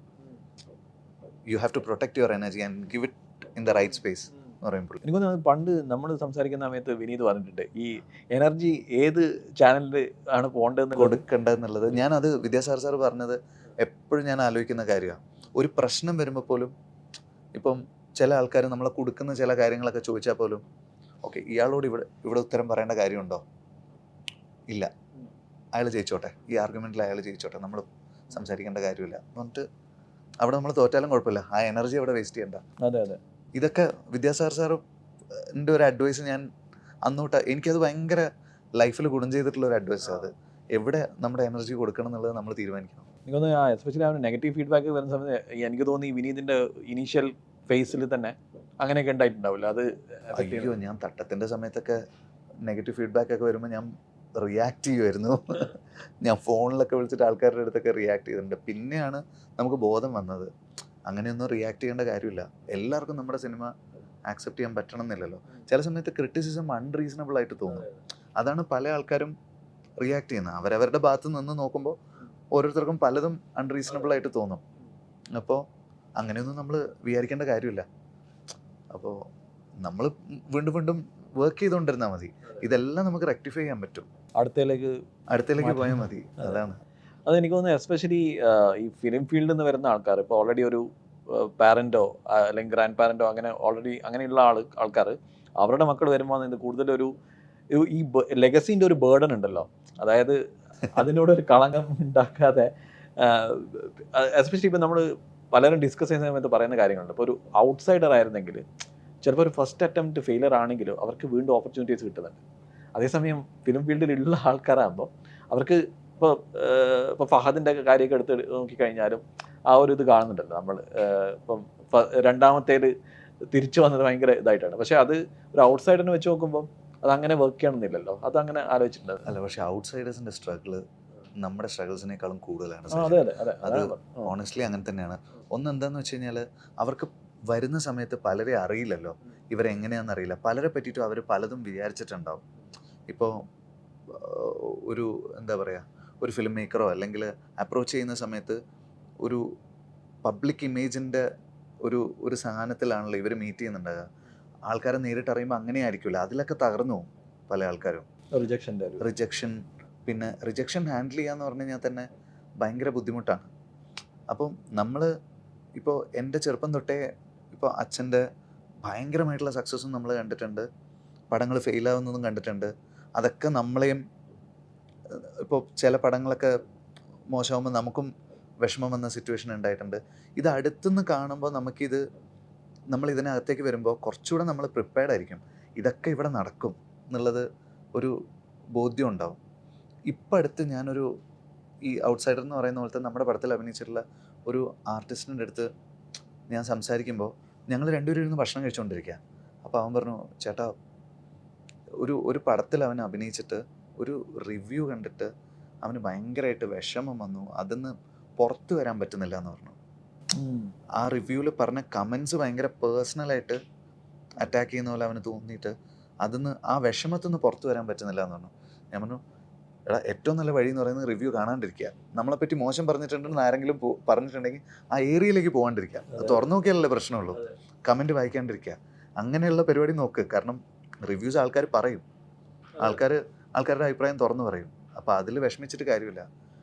അപ്പോൾ ഇവൻ പറഞ്ഞൊരു പോയിന്റ് ഉണ്ട്, അതല്ല ചേട്ടാ എൻ്റെ അമ്മ ഇത് വായിക്കും എന്ന് പറഞ്ഞു. എൻ്റെ അമ്മ ഇത് വായിച്ചിട്ട് കരയുന്നത് ഞാൻ കണ്ടു എന്ന് പറഞ്ഞു. എന്നിട്ട് ഈ ചെക്കൻ ഇങ്ങനെ അവൻ്റെ കണ്ണിങ്ങനെ നിറഞ്ഞിട്ട് ഒഴുകിക്കൊണ്ടിരിക്കുക. അപ്പോൾ അവൻ്റെ പ്രശ്നം അവനെ പറ്റി മോശം വായിക്കുന്നതല്ല, അവൻ്റെ വീട്ടുകാർ കാണുന്നുണ്ട്. അപ്പോൾ ചേട്ടനറിയാലോ, ഞാൻ അങ്ങനെ ഒരു വലിയ സാമ്പത്തികമുള്ള സ്ഥലത്തുനിന്ന് വന്നതല്ല. ഞാൻ ഇതിനിറങ്ങി തിരിക്കുമ്പോൾ തന്നെ ഇവർക്കെല്ലാവർക്കും അത്രയും ടെൻഷനുണ്ട്. അപ്പം ഞാനിതിന് കൊള്ളാവുന്ന ആളാണ് എന്നുള്ളതാണ് ഇവർക്കെല്ലാവർക്കും ഉള്ള എന്തെങ്കിലും ഒരു പ്രതീക്ഷ. അപ്പോൾ ഇതിനും ഞാൻ കൊള്ളൂല എന്ന് ഒരാൾ നിന്ന് പറയുമ്പോൾ ഇവർക്കത് താങ്ങാൻ പറ്റില്ലല്ലോ എന്ന് പറഞ്ഞു. എനിക്ക് തോന്നുന്നു അതിന് ഈ ഭയങ്കര സപ്പോർട്ടീവായിട്ടുള്ള ഫ്രണ്ട്സും ഫാമിലി മെമ്പേഴ്സൊക്കെ ഉണ്ടാകുമ്പോൾ കുറച്ചും കൂടെ. ഇപ്പോൾ എനിക്ക് തന്നെ അറിയാം, ഇപ്പോൾ ഈ നമ്മുടെ പ്രിൻ്റിൽ നിന്ന് വീഡിയോയിലേക്ക് മാറുമ്പോൾ ആദ്യത്തെ ഫീഡ്ബാക്ക് എന്ന് പറയുന്നത് അത്ര ഇതായിരിക്കില്ല. അത് പൊതുവേ എല്ലാവരും എൻ്റെ അടുത്ത് പറഞ്ഞിട്ട് ഈ വീഡിയോയിലേക്ക് മാറിയ ആൾക്കാർ. അപ്പോൾ ഇത് പലപ്പോഴും ഇത് ആരെങ്കിലും എന്തെങ്കിലും കമൻറ്റ് വായിച്ചിട്ട് ഇത് ചിലപ്പോൾ ഒരു ഒറ്റ ആൾക്കായിരിക്കും പ്രശ്നം ഉണ്ടാവുക, ബാക്കി എല്ലാവർക്കും ഒരു പ്രശ്നം ഉണ്ടാവില്ല. ആ ഒരു ഒറ്റ നെഗറ്റീവ് കമൻറ്റിൽ നമ്മൾ ചിലപ്പോൾ ഇതെന്താണെന്നുള്ളൊരു ഇത് വീട്ടുകാർക്ക് താങ്ങാൻ പറ്റില്ല. അതാണ് ഒരു ഔട്ട്സൈഡർക്കുള്ള സ്ട്രഗിൾസ് ഭയങ്കര കൂടുതലായിരിക്കും. നാട്ടുകാരുടെ സൈഡിൽ നിന്നുള്ള ഇൻസൾട്ട്, വീട്ടുകാരുടെ സൈഡിൽ നിന്ന് ഉള്ള ഇൻസെക്യൂരിറ്റി, ഇതൊക്കെ ഉണ്ടാവും. പക്ഷെ നമ്മൾ ഒരു സിനിമ, ഇപ്പോൾ എൻ്റെ അച്ഛനോ അല്ലെങ്കിൽ ആരെങ്കിലും ഒരാൾ സിനിമയിലുള്ള ആളുണ്ടെങ്കിൽ നമ്മൾ വിഷമിക്കുന്നത് കണ്ടാലും ഇവർ നമ്മുടെ അടുത്ത് പറയും ഇതൊക്കെ ഇതിനകത്ത് ഉണ്ടാവും, ഇതൊക്കെ പ്രിപ്പയർ ചെയ്തിട്ട് തന്നെ വരണം. പ്രാക്ടിക്കലായിട്ട് നമ്മളെ അഡ്വൈസ് ചെയ്യാൻ നമുക്ക് ആൾക്കാരുണ്ടാവും, അല്ലെങ്കിൽ നമുക്ക് തന്നെ മനസ്സിലാവും. അപ്പോൾ ഇതാണ് ഇതിൻ്റെ വ്യത്യാസം. അതുകൊണ്ട് നമ്മളെല്ലാവരും ആ രീതിയിൽ മറ്റു പ്രിവിലേജ് ഒക്കെ വിട്ടേക്ക് ആൾക്കാർ പറയുന്നത്, ഈ രീതിയിൽ നമ്മൾ പ്രിപ്പയർഡ് ആയിട്ട് വരും. ഈ ഫീഡ്ബാക്കിൻ്റെ കാര്യം പറയുന്നത് വെച്ചാൽ, ഇപ്പം ശ്രീനിവാസൻ സാറുള്ള സമയത്ത് സോഷ്യൽ മീഡിയ ഇല്ലല്ലോ. ഇപ്പം എന്ന് വെച്ചാൽ അത് ഭയങ്കരമായിട്ട് മാഗ്നിറ്റ്യൂഡ് അങ്ങ് കൂടിയിട്ടാണല്ലോ ഉള്ളത്. എല്ലാവരും ഇത് ഇപ്പം കമൻറ്റ് വായിക്കേണ്ടെന്ന് പറയുമ്പോൾ തന്നെ ചിലപ്പോൾ ഒരു കമ്പൾഷൻ ഉണ്ടാവില്ല, ഇത് വായിക്കണം. അത് വിനീത് ഇങ്ങനെ ഈ പൊതുവേ ഇതെന്നൊക്കെ മാറി നിൽക്കുക ഇപ്പോൾ ഈ ഫീഡ്ബാക്ക്, ഈ റിവ്യൂസ്, അങ്ങനെയുള്ള കാര്യങ്ങൾ? അങ്ങനെയൊന്നുമില്ല, ഞാനും വായിക്കാറുണ്ട്. എനിക്ക് പിന്നെ അത് കുറച്ചുകൂടെ എടുക്കാൻ പറ്റും. ഇപ്പോൾ ആദ്യമൊക്കെ നമ്മൾ തുടങ്ങുന്ന സമയത്തൊക്കെ ഈ സാധനമൊക്കെ കാണുന്ന സമയത്ത് പറഞ്ഞല്ലോ നമുക്ക് വേറെ രീതിയിലുള്ള റിയാക്ഷനാണ് വരിക. പക്ഷേ ഓവർ ദി ഇയേഴ്സ് അത് മാറി. അപ്പോൾ തൊലിക്കട്ടിയായിപ്പോ തൊലിക്കട്ടിയല്ല, കോമഡിയായി പലതും. ഞാനത് ധ്യാൻ്റെ ഒക്കെ കാര്യം വിചാരിക്കുന്നത്, ധ്യാനുള്ള തൊലിക്കട്ടിയൊന്നും എനിക്കില്ല. ധ്യാന് ഭയങ്കര ഇതായിരിക്കുമല്ലോ ഇപ്പോൾ ഇത്രയും കഴിഞ്ഞിട്ട്. ധ്യാന് അത് വേറൊരു വകുപ്പാണ്. ഞാൻ ഈ അടുത്ത് അഭിനവിൻ്റെ അടുത്ത് സംസാരിക്കുമ്പോൾ അഭിനവ് സുന്ദർ നായക് പുള്ളി പറഞ്ഞിട്ടുണ്ട്, വിനീതിൻ്റെ സ്ക്രിപ്റ്റ് എഴുതുന്ന പേസിങ് ശരിക്കും അസൂയ ഉണ്ടാക്കുന്നത്. കാരണം ഇവരെല്ലാം ഫസ്റ്റ് ഡ്രാഫ്റ്റ് എഴുതിയിട്ട് അതന്നെ തീർക്കാൻ, അതിൻ്റെ പകുതി പോലും തീർക്കാൻ കഷ്ടപ്പെട്ടുകൊണ്ടിരിക്കുകയാണ്. അപ്പം വിനീത് ഇങ്ങനെ വർഷങ്ങൾക്ക് ശേഷം പെട്ടെന്നാണെന്ന് തോന്നി എഴുതി, എല്ലാവരും കുറച്ച് ആഴ്ചകൾ കൊണ്ടാണ് കണ്ട് എഴുതി തീർത്തത്. ഇല്ല, പെട്ടെന്ന് കഴിഞ്ഞു. അപ്പോൾ അഭിനവ് ഇങ്ങനെ പറയുന്നുണ്ടായത് ഇതൊക്കെ വിനീത് ഇങ്ങനെ ചെയ്യാം. അല്ല, എനിക്കെന്താ മെയിൻ കാര്യം സച്ചിൻ, ഇതിൻ്റെ കഥയൊക്കെ എന്ന് വെച്ച് കഴിഞ്ഞാൽ ഞാൻ കോളേജ് പഠിക്കുന്ന സമയം തൊട്ട് ഞാൻ ആലോചിക്കുന്നതാണ്. അപ്പോൾ പല പല സമയത്തായിട്ട് ഇതിൻ്റെ ഐഡിയാസ് ഇങ്ങനെ വന്ന് വന്ന് വന്ന് വന്ന് ഒരു ഒരു ഐഡിയാസിൻ്റെ ഒരു കുമ്പാരം ഓൾറെഡി തലയിലുണ്ട്. അപ്പോൾ എഴുതാനിരിക്കുമ്പോൾ അത് ഫാസ്റ്റായിട്ട് അങ്ങ് നടക്കും. പിന്നെ എൻ്റെ ഇനിയുള്ള സിനിമകൾക്ക് അങ്ങനെ ആവുമെന്നൊന്നും എനിക്കറിയില്ല. ജേക്കബ് തൊട്ട് ജേക്കബിൻ്റെ സ്വർഗരാജ്യം, ഹൃദയം, പിന്നെ ഇത് വർഷങ്ങൾക്ക് ശേഷം ഒരു അഡ്രിനാലിനിലാണ് ഞാൻ എഴുതിയിട്ടുള്ളത്. അപ്പോൾ ഒരു സീൻ എഴുതി തുടങ്ങിക്കഴിഞ്ഞാൽ എനിക്ക് സ്റ്റോപ്പ് ചെയ്യാണ്ട് ഇങ്ങനെ പോവും. അതൊരു കണക്ഷൻ പിടിച്ച് അങ്ങനെ പോയിട്ടുണ്ട് ഈ 3 സിനിമകളുടെയും സ്ക്രിപ്റ്റ്. അപ്പോൾ അതൊരു ഇതിൻ്റെ ഫസ്റ്റ് ഹാഫ് ഒരു 5 days ഞാനൊരു തനിയൊരു മുറിക്കകത്ത് ദുബായിലാണ് ഞാൻ ഇരുന്നിട്ട് ഫസ്റ്റ് ഹാഫ് എഴുതുന്നത്. അപ്പോൾ ആ സമയത്ത് നമ്മുടെ ഗോൾഡൻ വിസയുടെ പരിപാടിയൊക്കെ ഉള്ളതുകൊണ്ട് ഞാൻ അവിടെ ഒരു സ്ഥലത്ത് താമസിച്ച് അങ്ങനെ ഒരു ആദ്യത്തെ ഒരു 2-3 ദിവസം കൊണ്ട് സീൻ ഓർഡറൊക്കെ റെഡിയാക്കിയിട്ട് ഒരൊറ്റ ഇരിപ്പിനുള്ള എഴുത്തായിരുന്നു 5 ദിവസം. പിന്നെ സെക്കൻഡ് ഹാഫ് വയനാട്ടിലാണ് ഇരുന്ന് എഴുതുന്നത്, അതൊരു 3 ദിവസം. അങ്ങനെ പടയേന്ന് നടന്നു. എനിക്കതൊരു ഒരു ഒരു വല്ലാത്തൊരു പ്രോസസ്സാണത്. പല പല പല പല മാനസികമായിട്ടുള്ള ഒരു എന്താ പറയുക, സന്തോഷവും സങ്കടവും ക്യാരക്ടേഴ്സ് അനുഭവിക്കുന്ന അവസ്ഥയിൽ കൂടെ ഒക്കെ നമുക്ക് പോയിട്ട് അങ്ങേയറ്റം പേഴ്സണലി ഡീപ്പായിട്ടുള്ളൊരു സംഗതി കൂടെ പോകുന്നൊരു സംഭവം അത്. അതുകൊണ്ടായിരിക്കും ആ സ്പീഡിൽ പറ്റുന്നത്. ഞാൻ ആരുമായിട്ടും ഡിസ്കസ് ചെയ്യാറോ ഒന്നുമില്ല. അങ്ങനെ വടക്കൻ സെൽഫിയൊക്കെ ഡിസ്കസ് ചെയ്തിട്ടുണ്ട്. പക്ഷേ ഈ 3 സിനിമകളും ഒരു ഇരുത്തത്തിന് എഴുത്താണ്. അങ്ങനെ അപ്പോൾ വിനീത് ഓവർ തിങ്ക് ഒന്നും ചെയ്യാറില്ല, അതായത് ഇത് കുറച്ചും കൂടെ പോളിഷ് ചെയ്യാൻ എങ്കിൽ അങ്ങനെയുള്ള അല്ല. പിന്നെ വായിച്ചു കഴിഞ്ഞിട്ട് ആൾക്കാർ ഫീഡ്ബാക്ക് പറയും. അങ്ങനെയുണ്ട്.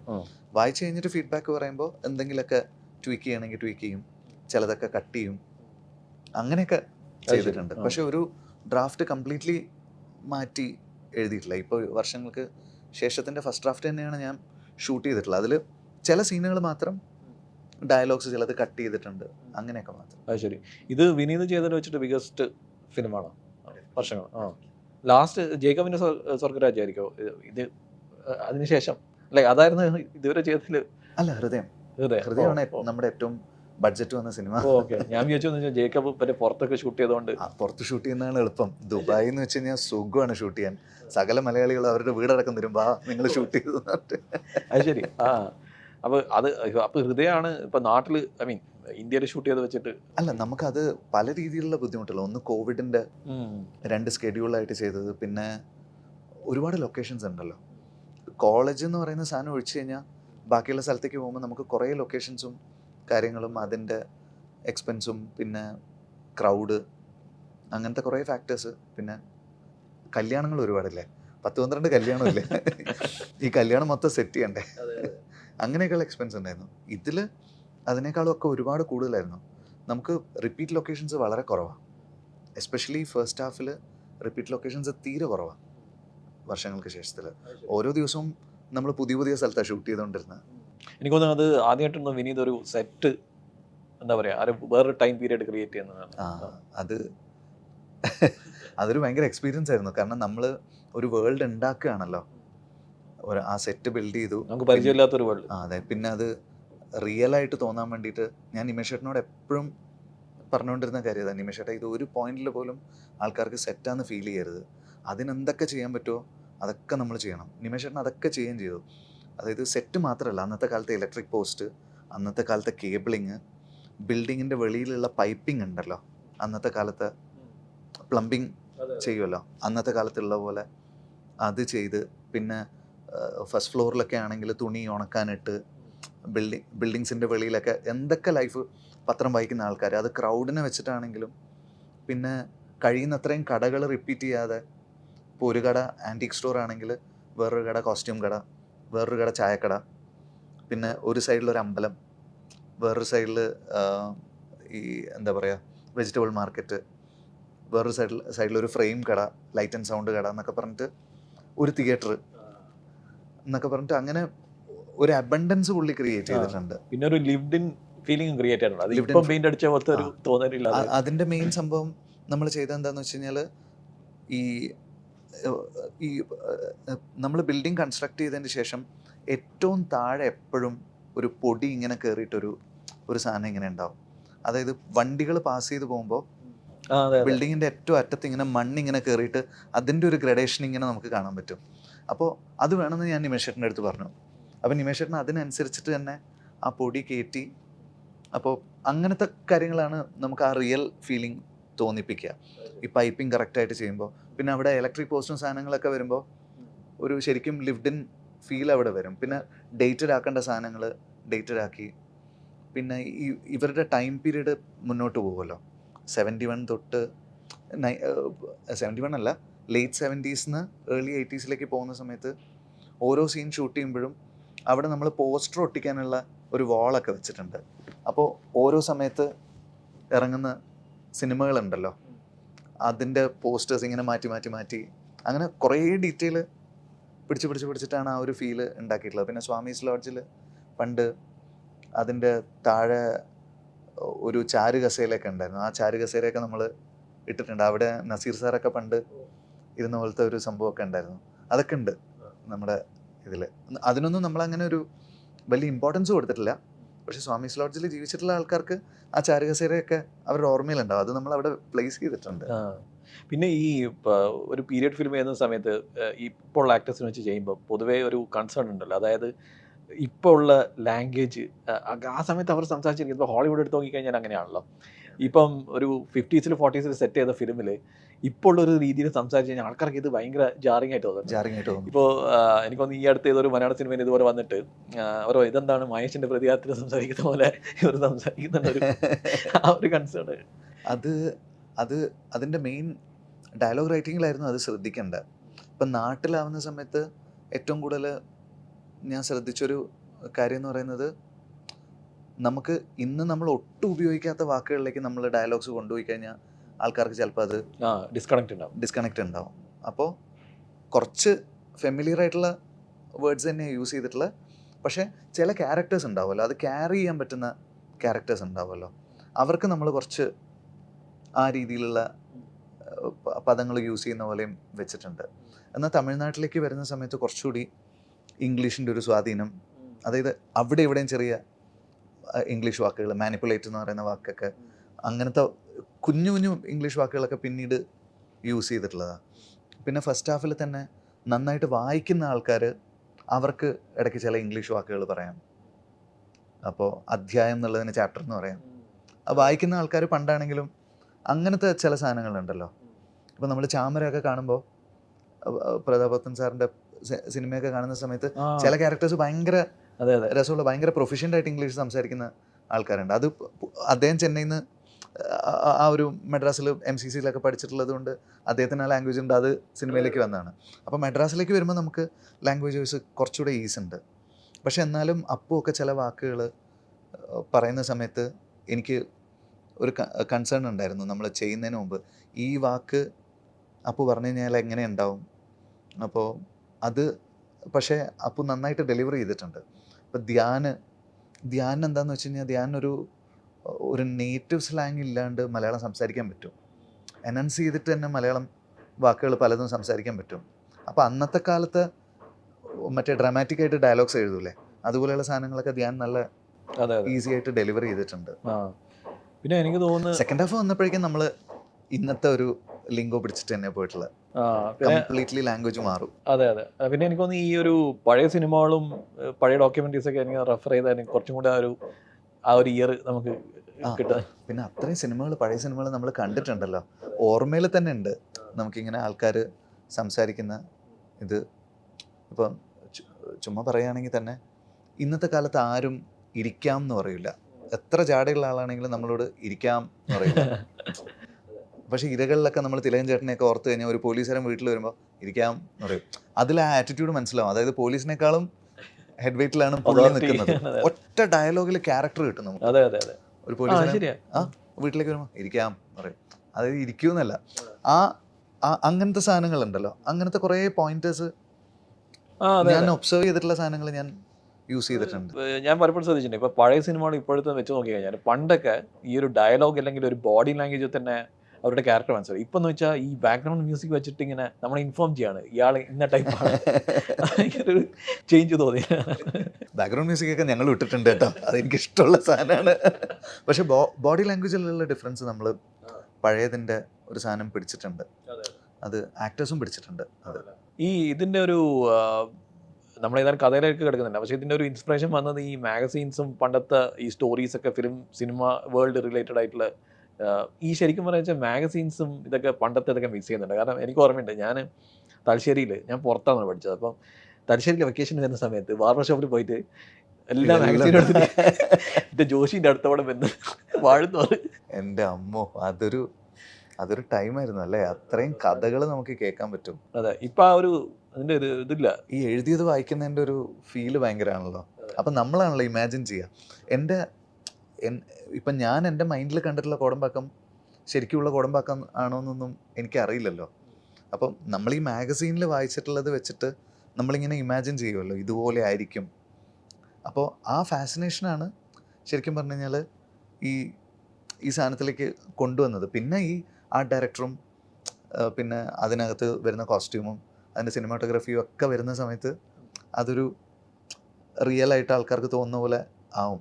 അപ്പോൾ എൻ്റെ റെഫറൻസ് മൊത്തം പണ്ട് നമ്മൾ കേട്ടിട്ടുള്ള കഥകളും ഇന്നസെൻ്റ് ഞങ്ങളൊക്കെ കുറേ ഡീറ്റെയിൽ ആയിട്ട് പഴയ കഥകൾ ഞങ്ങൾ സ്റ്റേജ് ഷോനൊക്കെ പോകുമ്പോൾ പറഞ്ഞിട്ടുണ്ട്. അദ്ദേഹം പ്രൊഡ്യൂസ് ചെയ്ത കാലത്തുള്ള കഥകളും പടങ്ങൾ പൊട്ടിയതും പിന്നീട് നടനായതും. നെടുമുടി വേണുങ്കിൾ ഇവരൊക്കെ, ഞാൻ മലർവാടി വർക്ക് ചെയ്തിട്ടുണ്ട് വേണുങ്കളുടെ കൂടെ, പിന്നെ ഒരു സ്റ്റേജ് ഷോന് വേണുങ്കളുടെ കൂടെ ട്രാവൽ ചെയ്തിട്ടുണ്ട്. അപ്പോൾ ആ സമയത്തൊക്കെ ഇവർക്ക് കഥകൾ പറയാൻ ഇഷ്ടമുള്ള ആൾക്കാരാണല്ലോ, നമ്മൾ കഥ കേൾക്കാൻ ഇഷ്ടമുള്ള ആൾ. അപ്പോൾ ചോദിച്ചു കഴിഞ്ഞാൽ ഇങ്ങനെ പറഞ്ഞുതരും ഒരു കഥ, ഒരു നുണക്കഥയുടെ സമയത്തുള്ള കഥ, അങ്ങനെ പല പല കാര്യങ്ങൾ ഞാൻ ചോദിച്ചിട്ടുണ്ട്. അപ്പോൾ ഇതെല്ലാം കൂടിയാണ് ഈ വേൾഡ് ക്രിയേറ്റ് ആവുന്നത്. അതിന്ന് തുടങ്ങിയിട്ട് പിന്നെ നമ്മുടെ പ്രസൻറ്റിലേക്ക് വന്നു കഴിഞ്ഞാൽ ആ വേൾഡ് കംപ്ലീറ്റ്ലി പറയാം. ഇപ്പം നമുക്ക് നമ്മുടെ മോഡേൺ സിനിമയുടെ റിഫ്ലക്ഷൻ എന്ന് പറഞ്ഞു കഴിഞ്ഞാൽ ടോട്ടലി വേറെയാണല്ലോ. സ്റ്റുഡിയോ അറ്റ്മോസ്ഫിയർ മാറിയല്ലോ. അപ്പോൾ ഇതെല്ലാം നമ്മൾ ഈ സിനിമയിൽ റിഫ്ലക്റ്റ് ചെയ്യുന്നുണ്ട്. അന്നത്തെ കാലവും ഇന്നത്തെ കാലവും, അന്നത്തെ കാലത്തെ തമാശകളും ഇന്നത്തെ കാലത്തെ തമാശകളും, അന്നത്തെ കാലത്തെ സ്ട്രഗിളും ഇന്നത്തെ കാലത്തെ സ്ട്രഗിളും, ഇതെല്ലാം ഉണ്ട്. എനിക്കത് 20 കണ്ടിട്ട് എനിക്ക് അങ്ങനെ തോന്നിയിട്ടുണ്ട്. അത് മലയാളത്തിൽ ഇങ്ങനെ ഒരു സംഭവം ആരെങ്കിലും അങ്ങനെ ചെയ്തിട്ടെങ്കിൽ എന്ന് പറയുന്നത് ഇപ്പോൾ വന്നിട്ടുണ്ട് മലയാളത്തിൽ. പക്ഷെ നമുക്ക് ആ ഒരു എന്താ പറയുക മാഗ്നിറ്റ്യൂഡിൽ നമ്മൾ 20 ശരിക്കും പറഞ്ഞു കഴിഞ്ഞാൽ അവർ from the beginning till the end ഒരൊറ്റ സാധനമാണല്ലോ പിടിച്ചിട്ടുള്ളത്. നമ്മളങ്ങനെയല്ല. ഇത് നമുക്ക് ഫസ്റ്റ് ഹാഫും സെക്കൻഡ് ഹാഫും രണ്ട് രീതിയിലാണ് പോയിട്ടുള്ളത്. അത് ആ കാലഘട്ടം മാറിയതിൻ്റെ വ്യത്യാസം, ടോണിൻ്റെ കാര്യത്തിൽ അല്ലേ, എല്ലാത്തിലും. അതായത് ലുക്ക് ആൻഡ് ഫീലിൻ്റെ കാര്യത്തിൽ പോയിട്ടുണ്ട്. ഈവൻ ക്യാമറ മാറിയിട്ടുണ്ട്. ഫസ്റ്റ് ഹാഫ് നമ്മൾ ഷൂട്ട് ചെയ്തത് അലക്സയിലാണ്, കാരണം നമുക്ക് കുറച്ചുകൂടി ഒരു ഫിലിം ലുക്ക് വേണമെന്നുണ്ടായിരുന്നു. സെക്കൻഡ് ഹാഫ് സോണി വെനിസിലാണ് ഷൂട്ട് ചെയ്തത്. അങ്ങനെ സിനിമാറ്റോഗ്രഫി ആണെങ്കിലും ഫസ്റ്റ് ഹാഫ് കുറച്ച് ഗ്രെയിനി ആയിട്ട് ഫിലിം ലുക്കിലാണ് ഷ്രിക്ക് കളറിസ്റ്റ് ചെയ്തിട്ടുള്ളത്. അപ്പോൾ വിഷ്വൻ്റെ സിനിമാറ്റോഗ്രഫി ആണെങ്കിലും കുറേ ഈ ലൈറ്റ് ആൻഡ് ഷെയ്ഡും കോൺട്രാസ്റ്റും ഒക്കെ പിടിച്ചിട്ടുള്ളൊരു സിനിമാറ്റോഗ്രഫിയാണ് ഫസ്റ്റ് ഹാഫിൽ. സെക്കൻഡ് ഹാഫ് കുറച്ചുകൂടെ കൂൾ ഫീലിലാണ് പോകുന്നത്. നമ്മൾ ചൂസ് ചെയ്ത ലൊക്കേഷൻസും എല്ലാം അങ്ങനെയാണ്. അപ്പോൾ നമ്മുടെ പടത്തിന് 2 ഷെയ്ഡാണ് അങ്ങനെ നോക്കുമ്പോൾ. മ്യൂസിക്കിൻ്റെ കാര്യം പറയുമ്പോഴേ വിനീത് എവിടെ പറഞ്ഞിട്ടുണ്ട്, അതായത് ഇപ്പം ഹൃദയത്തിൽ ആക്ടേഴ്സിന് ഒരു ഇമോഷൻ കൺവേ ചെയ്യാൻ, ആക്ടേഴ്സിനെ ഡയറക്റ്റ് ചെയ്യാൻ ഒരു പീസ് ഓഫ് മ്യൂസിക് യൂസ് ചെയ്യുന്നുണ്ട്. അപ്പോൾ വർഷങ്ങൾക്ക് ശേഷത്തിൽ അതുപോലെ ഞാൻ യൂസ് ചെയ്യുന്നത്. അതെ, എൻ്റെ പരിപാടികളെല്ലാം അത് തന്നെയാണ്. എങ്ങനെയാണ് അതിൻ്റെ ആ ഒരു പ്രോസസ്സ് ഒന്ന്? അത് മ്യൂസിക് ഭയങ്കരമായിട്ട് ആൾക്കാരെ ഇൻസ്പയർ ചെയ്യും പെർഫോം ചെയ്യാൻ. ഇപ്പോൾ ധ്യാന് ഇടയ്ക്ക് പറയും ഡിസ്ട്രാക്ട് ചെയ്യുന്നത്, പക്ഷെ ധ്യാന് നന്നായി പെർഫോം ചെയ്യുന്നത് ഞാൻ കണ്ടത് ഞാൻ സ്കോറിട്ട സമയത്ത്. അവസാനമൊക്കെ അവൻ എന്നോട് ഇങ്ങോട്ട് ചോദിക്കാൻ തുടങ്ങി, ഒന്ന് മ്യൂസിക് ഇട്ട് തരുമെന്ന്. അപ്പൂന് ഇഷ്ടമാണ്. അപ്പോൾ ഹൃദയത്തിൻ്റെ ടൈമിലെ ചില സമയത്ത് നമ്മൾ ചില ബിൽഡപ്പ് ഷോട്ട്സും എടുക്കുന്ന സമയത്തൊക്കെ നമ്മൾ എന്തെങ്കിലുമൊക്കെ പാട്ട് പ്ലേ ചെയ്യും. പിന്നെ അപ്പു ഇങ്ങോട്ട് ചോദിക്കും മ്യൂസിക് ഇട്ടാന്ന് പറയും. അല്ല, അതിപ്പോൾ വിനീത് ക്രിയേറ്റ് ചെയ്ത മ്യൂസിക് അല്ലെങ്കിൽ പ്രീ എക്സിസ്റ്റിംഗ് ആയിട്ടുള്ള ഏതെങ്കിലും എക്സിസ്റ്റിംഗ് ആയിട്ടുള്ള ട്രാക്സ്. ഇപ്പോൾ ഇതിൻ്റെ സമയത്ത് നമ്മൾ കൂടുതലും പ്ലേ ചെയ്തിരുന്നത് എന്നിയോ മോറിക്കോണിൻ്റെ ഓ മറ്റേ സിനിമ പാരഡൈസിലെ സിനിമ പാരഡൈസോ, മെലീന, പിന്നെ തിയഡോർ ഷപ്പീറോയുടെ ട്രാക്സ്, അങ്ങനത്തെ സാധനങ്ങളൊക്കെ ഞാൻ പ്ലേ ചെയ്തുകൊണ്ടിരുന്നത്. തിയഡോർ ഷപ്പീറോയുടെ ഒക്കെ സെക്കൻഡ് ഹാഫിലും എന്നിയോ മോറിക്കോൺ ഫസ്റ്റ് ഹാഫിലും കൂടുതലും. അങ്ങനെ അതാണ് പടത്തിന്റെ മൂഡ് രണ്ട് രീതിയിലാണ്. ഓക്കെ. ഈ സോങ്സ് ഉണ്ടാക്കുന്ന കാര്യത്തിൽ ഇപ്പോൾ അത് വിഷ്വൽസ് ആണോ ഫസ്റ്റ്, സോങ്സ് ആണോ ഫസ്റ്റ്, എങ്ങനെയാ വിനീതിന്റെ ഇപ്പോൾ ഇതുവരെ ചെയ്ത സിനിമകളിൽ വെച്ച് നോക്കുമ്പോൾ? എനിക്ക് പാട്ട് ആദ്യം കിട്ടണം. പാട്ട് വേണം അല്ലേ? പാട്ട് മച്ച് ഏർലി ആയിട്ട് ഞാൻ ചോദിക്കും മ്യൂസിക് ഡയറക്ടേഴ്സിൻ്റെ അടുത്ത്. കാരണം പാട്ട് കിട്ടിയാലാണ് നമുക്ക് വിഷ്വൽസ് ആലോചിക്കാൻ പറ്റുക. ആ പാട്ട് നമുക്ക് തരുന്ന ഒരു ഇമോഷൻ ഉണ്ടല്ലോ, അതിൻ്റെ പുറത്താണ് ബാക്കിയുള്ള ഇതെല്ലാം നമുക്ക് ഫീൽ ചെയ്യാം. നമുക്ക് എഴുതി വെക്കാം ഇങ്ങനെയൊക്കെയാണ് ഷൂട്ട് ചെയ്യുന്നതെന്ന്, പക്ഷെ ആ എഴുതി വെക്കുന്നതിന് ഒരു വിഷ്വല് നമുക്ക് ബ്യൂട്ടിഫുൾ ആയിട്ട് കിട്ടണമല്ലോ, അത് പാട്ട് വരുമ്പോഴാണ് കിട്ടുക. അപ്പോൾ ഒരു തീം പറഞ്ഞു കൊടുക്കുക. ഇപ്പം നോളാനൊക്കെ പറഞ്ഞിട്ടുണ്ട് ചില ഇന്റർവ്യൂസിൽ, ഒരു ഇൻഡസ്ട്രിയൽ അതൊക്കെ ഒരു തീം മീൻസ് ഒരു ചെറിയൊരു സംഭവം കൊടുത്തു കഴിഞ്ഞാൽ സിനിമ അതിൻ്റെ ഒരു അത് പറയാറുണ്ട്. അങ്ങനെ ഓരോ പാട്ടിൻ്റെ കേസിലും നമ്മൾ പറയാറുണ്ട്. ഞാൻ റെഫറൻസസ് അധികം കൊടുക്കാറില്ല മ്യൂസിക് ഡയറക്ടേഴ്സിന്. അവർ പോകുന്നത് വേറൊരു ഡയറക്ഷനിലാണെന്ന് തോന്നിക്കഴിഞ്ഞാൽ ഞാൻ റെഫറൻസ് കൊടുക്കും, ഇതാണ്, പക്ഷേ എനിക്ക് റെഫറൻസ് പോലെ വേണ്ട, ഇതാണ് എൻ്റെ മൈൻഡിലുള്ള ഫീൽ എന്ന് പറയും. അതിനു മുമ്പ് ഞാൻ ജസ്റ്റ് ബ്രീഫ് ചെയ്യാൻ മാത്രമേ ഉള്ളൂ. ചിലപ്പോൾ നമ്മൾ എക്സാക്ട്ലി രാഗമല്ല, പക്ഷെ ഒരു മ്യൂസിക്കൽ റൂട്ട് ഇതായാൽ നന്നായിരിക്കും, അങ്ങനെ പറയാറുണ്ട്. ഇപ്പോൾ ഫസ്റ്റ് അമൃത് എനിക്ക് മധുപകരുവിനൊരു സാധനം അയച്ചു തന്നു. അപ്പോൾ അത് സുഷിനൊക്കെ പോകുന്ന പോലത്തെ ഒരു സോണിൽ, അതായത് തീരമയുടെ ഒക്കെ ഒരു ഫീൽ ഉണ്ടല്ലോ, അപ്പോൾ ആ ഒരു ഫീലാണ്. അപ്പം ഞാൻ പറഞ്ഞു എനിക്ക് അങ്ങനെ ഒരു സ്പേസിലേക്കല്ല പോകേണ്ടത്, എനിക്ക് കുറച്ചുകൂടെ ഹാപ്പി ആയിട്ടുള്ള അപ്പോൾ ഒരു സ്പേസിലാണ് പോകേണ്ടത്. അപ്പോൾ നളിന ഗാന്ധി എന്ന് പറഞ്ഞ പോലത്തെ ഒരു രാഗത്തിൻ്റെയൊക്കെ ഒരു ഫീലിലുള്ള ഒരു സാധനം വന്നാൽ നന്നായിരിക്കും എന്ന് പറഞ്ഞു. അപ്പോൾ അവനത് കിട്ടി, അല്ലാണ്ട് വേറെ റെഫറൻസ് ഒന്നും കൊടുത്തിട്ടില്ല. ഈ ഹൃദയത്തിനെ ശ്രദ്ധിച്ചിട്ടുണ്ട്, ഭയങ്കര ഈ മ്യൂസിക്കും വിഷ്വൽസും ഇങ്ങനെ ജെല്ലായിട്ട് ആ ഒരു ഹൃദയം ഉണ്ടല്ലോ സിനിമയുടെ, അത് രഞ്ജൻ അബ്രഹാം സാറിൻ്റെ ഒരു കഴിവും കൂടെ അതിൽ ഉണ്ടല്ലോ ഇതിൽ. പക്ഷേ സച്ചിൻ, രഞ്ജേട്ടൻ മ്യൂസിക് ഇട്ടിട്ടല്ല എഡിറ്റ് ചെയ്യുന്നത്. രഞ്ജേട്ടനെ എഡിറ്റ് ചെയ്തിട്ട് നമ്മൾ മ്യൂസിക് പ്ലേസ് ചെയ്യുമ്പോൾ പലപ്പോഴും അത് കറക്റ്റായിട്ട് ചെല്ലാവും. ഓക്കെ, ശരി. അതായത് എനിക്കിത് ചോദിക്കണമെന്നുണ്ട്, ആ ഒരു കാര്യത്തിൽ ഒരു മ്യൂസിക്കിനോടെ കട്ട് ചെയ്യുക എന്നുള്ളത്, ഒരു വിഷ്വൽസ് കട്ട് ചെയ്യുക, പുള്ളിയുടെ മൈൻഡിൽ മ്യൂസിക് ഉണ്ട്. ഓക്കെ, പുള്ളി അങ്ങനെയാണ് കട്ട് ചെയ്യുന്നത്. റെഫറൻസ് മ്യൂസിക് ഇട്ടിട്ട് പുള്ളി കട്ട് ചെയ്യാറേ ഇല്ല. പക്ഷേ പുള്ളി ചെയ്ത് കഴിഞ്ഞിട്ട് നമ്മളവിടെ ജസ്റ്റ് നമ്മൾ ചെയ്തിട്ടുള്ള തീം ഡ്രാഗ് ആൻഡ് ഡ്രോപ്പ് ചെയ്യുമ്പോൾ അതിൻ്റെ എൻഡ് പോയിന്റ് മിക്കവാറും കറക്റ്റായിട്ടായിരിക്കും നിൽക്കുക. അത് തട്ടം തൊട്ടേ ഇപ്പോൾ സെയ്താർ പള്ളി എപ്പിസോഡില്ലേ തട്ടത്തിൻ്റെ, രഞ്ജേട്ടൻ കട്ട് ചെയ്ത് തന്നു. ഷാൻ അതിനൊരു മ്യൂസിക് ഇട്ടിട്ടുണ്ടായിരുന്നു. അന്ന് മറ്റേ ഒരു ഹിപ്പ് ഹോപ്പ് ഇതൊക്കെ വെച്ചിട്ട് മറ്റേ ഫാത്തിമയുടെ ഒരു സാധനത്തിൻ്റെ ഒരു റിപ്രൈസ് പോലെയാണ് നമ്മൾ ചെയ്തത്. അപ്പോൾ ഷാൻ ചെയ്ത ട്രാക്ക് അങ്ങനെ ഡ്രാഗ് ആൻഡ് ഡ്രോപ്പ് ചെയ്തപ്പോൾ കറക്റ്റ് രഞ്ജേട്ടൻ്റെ എഡിറ്റ് തീരുന്നിടത്താണ് ഷാൻ്റെ ട്രാക്ക് തീരുന്നത്. അതുപോലെ വിനോദ് ഐഷയും ബ്രേക്കപ്പ് കറക്റ്റ് രഞ്ജേട്ടൻ്റെ എഡിറ്റ് തീരുന്നിടത്ത് ഷാൻ്റെ ട്രാക്ക് തീരും.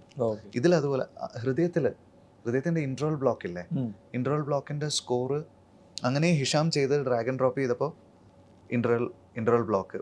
അതുപോലെ ആ ഫെയ്ഡ് ഔട്ട് ഉണ്ടല്ലോ രഞ്ജേട്ടൻ്റെ, അവിടെ കറക്റ്റായിട്ട്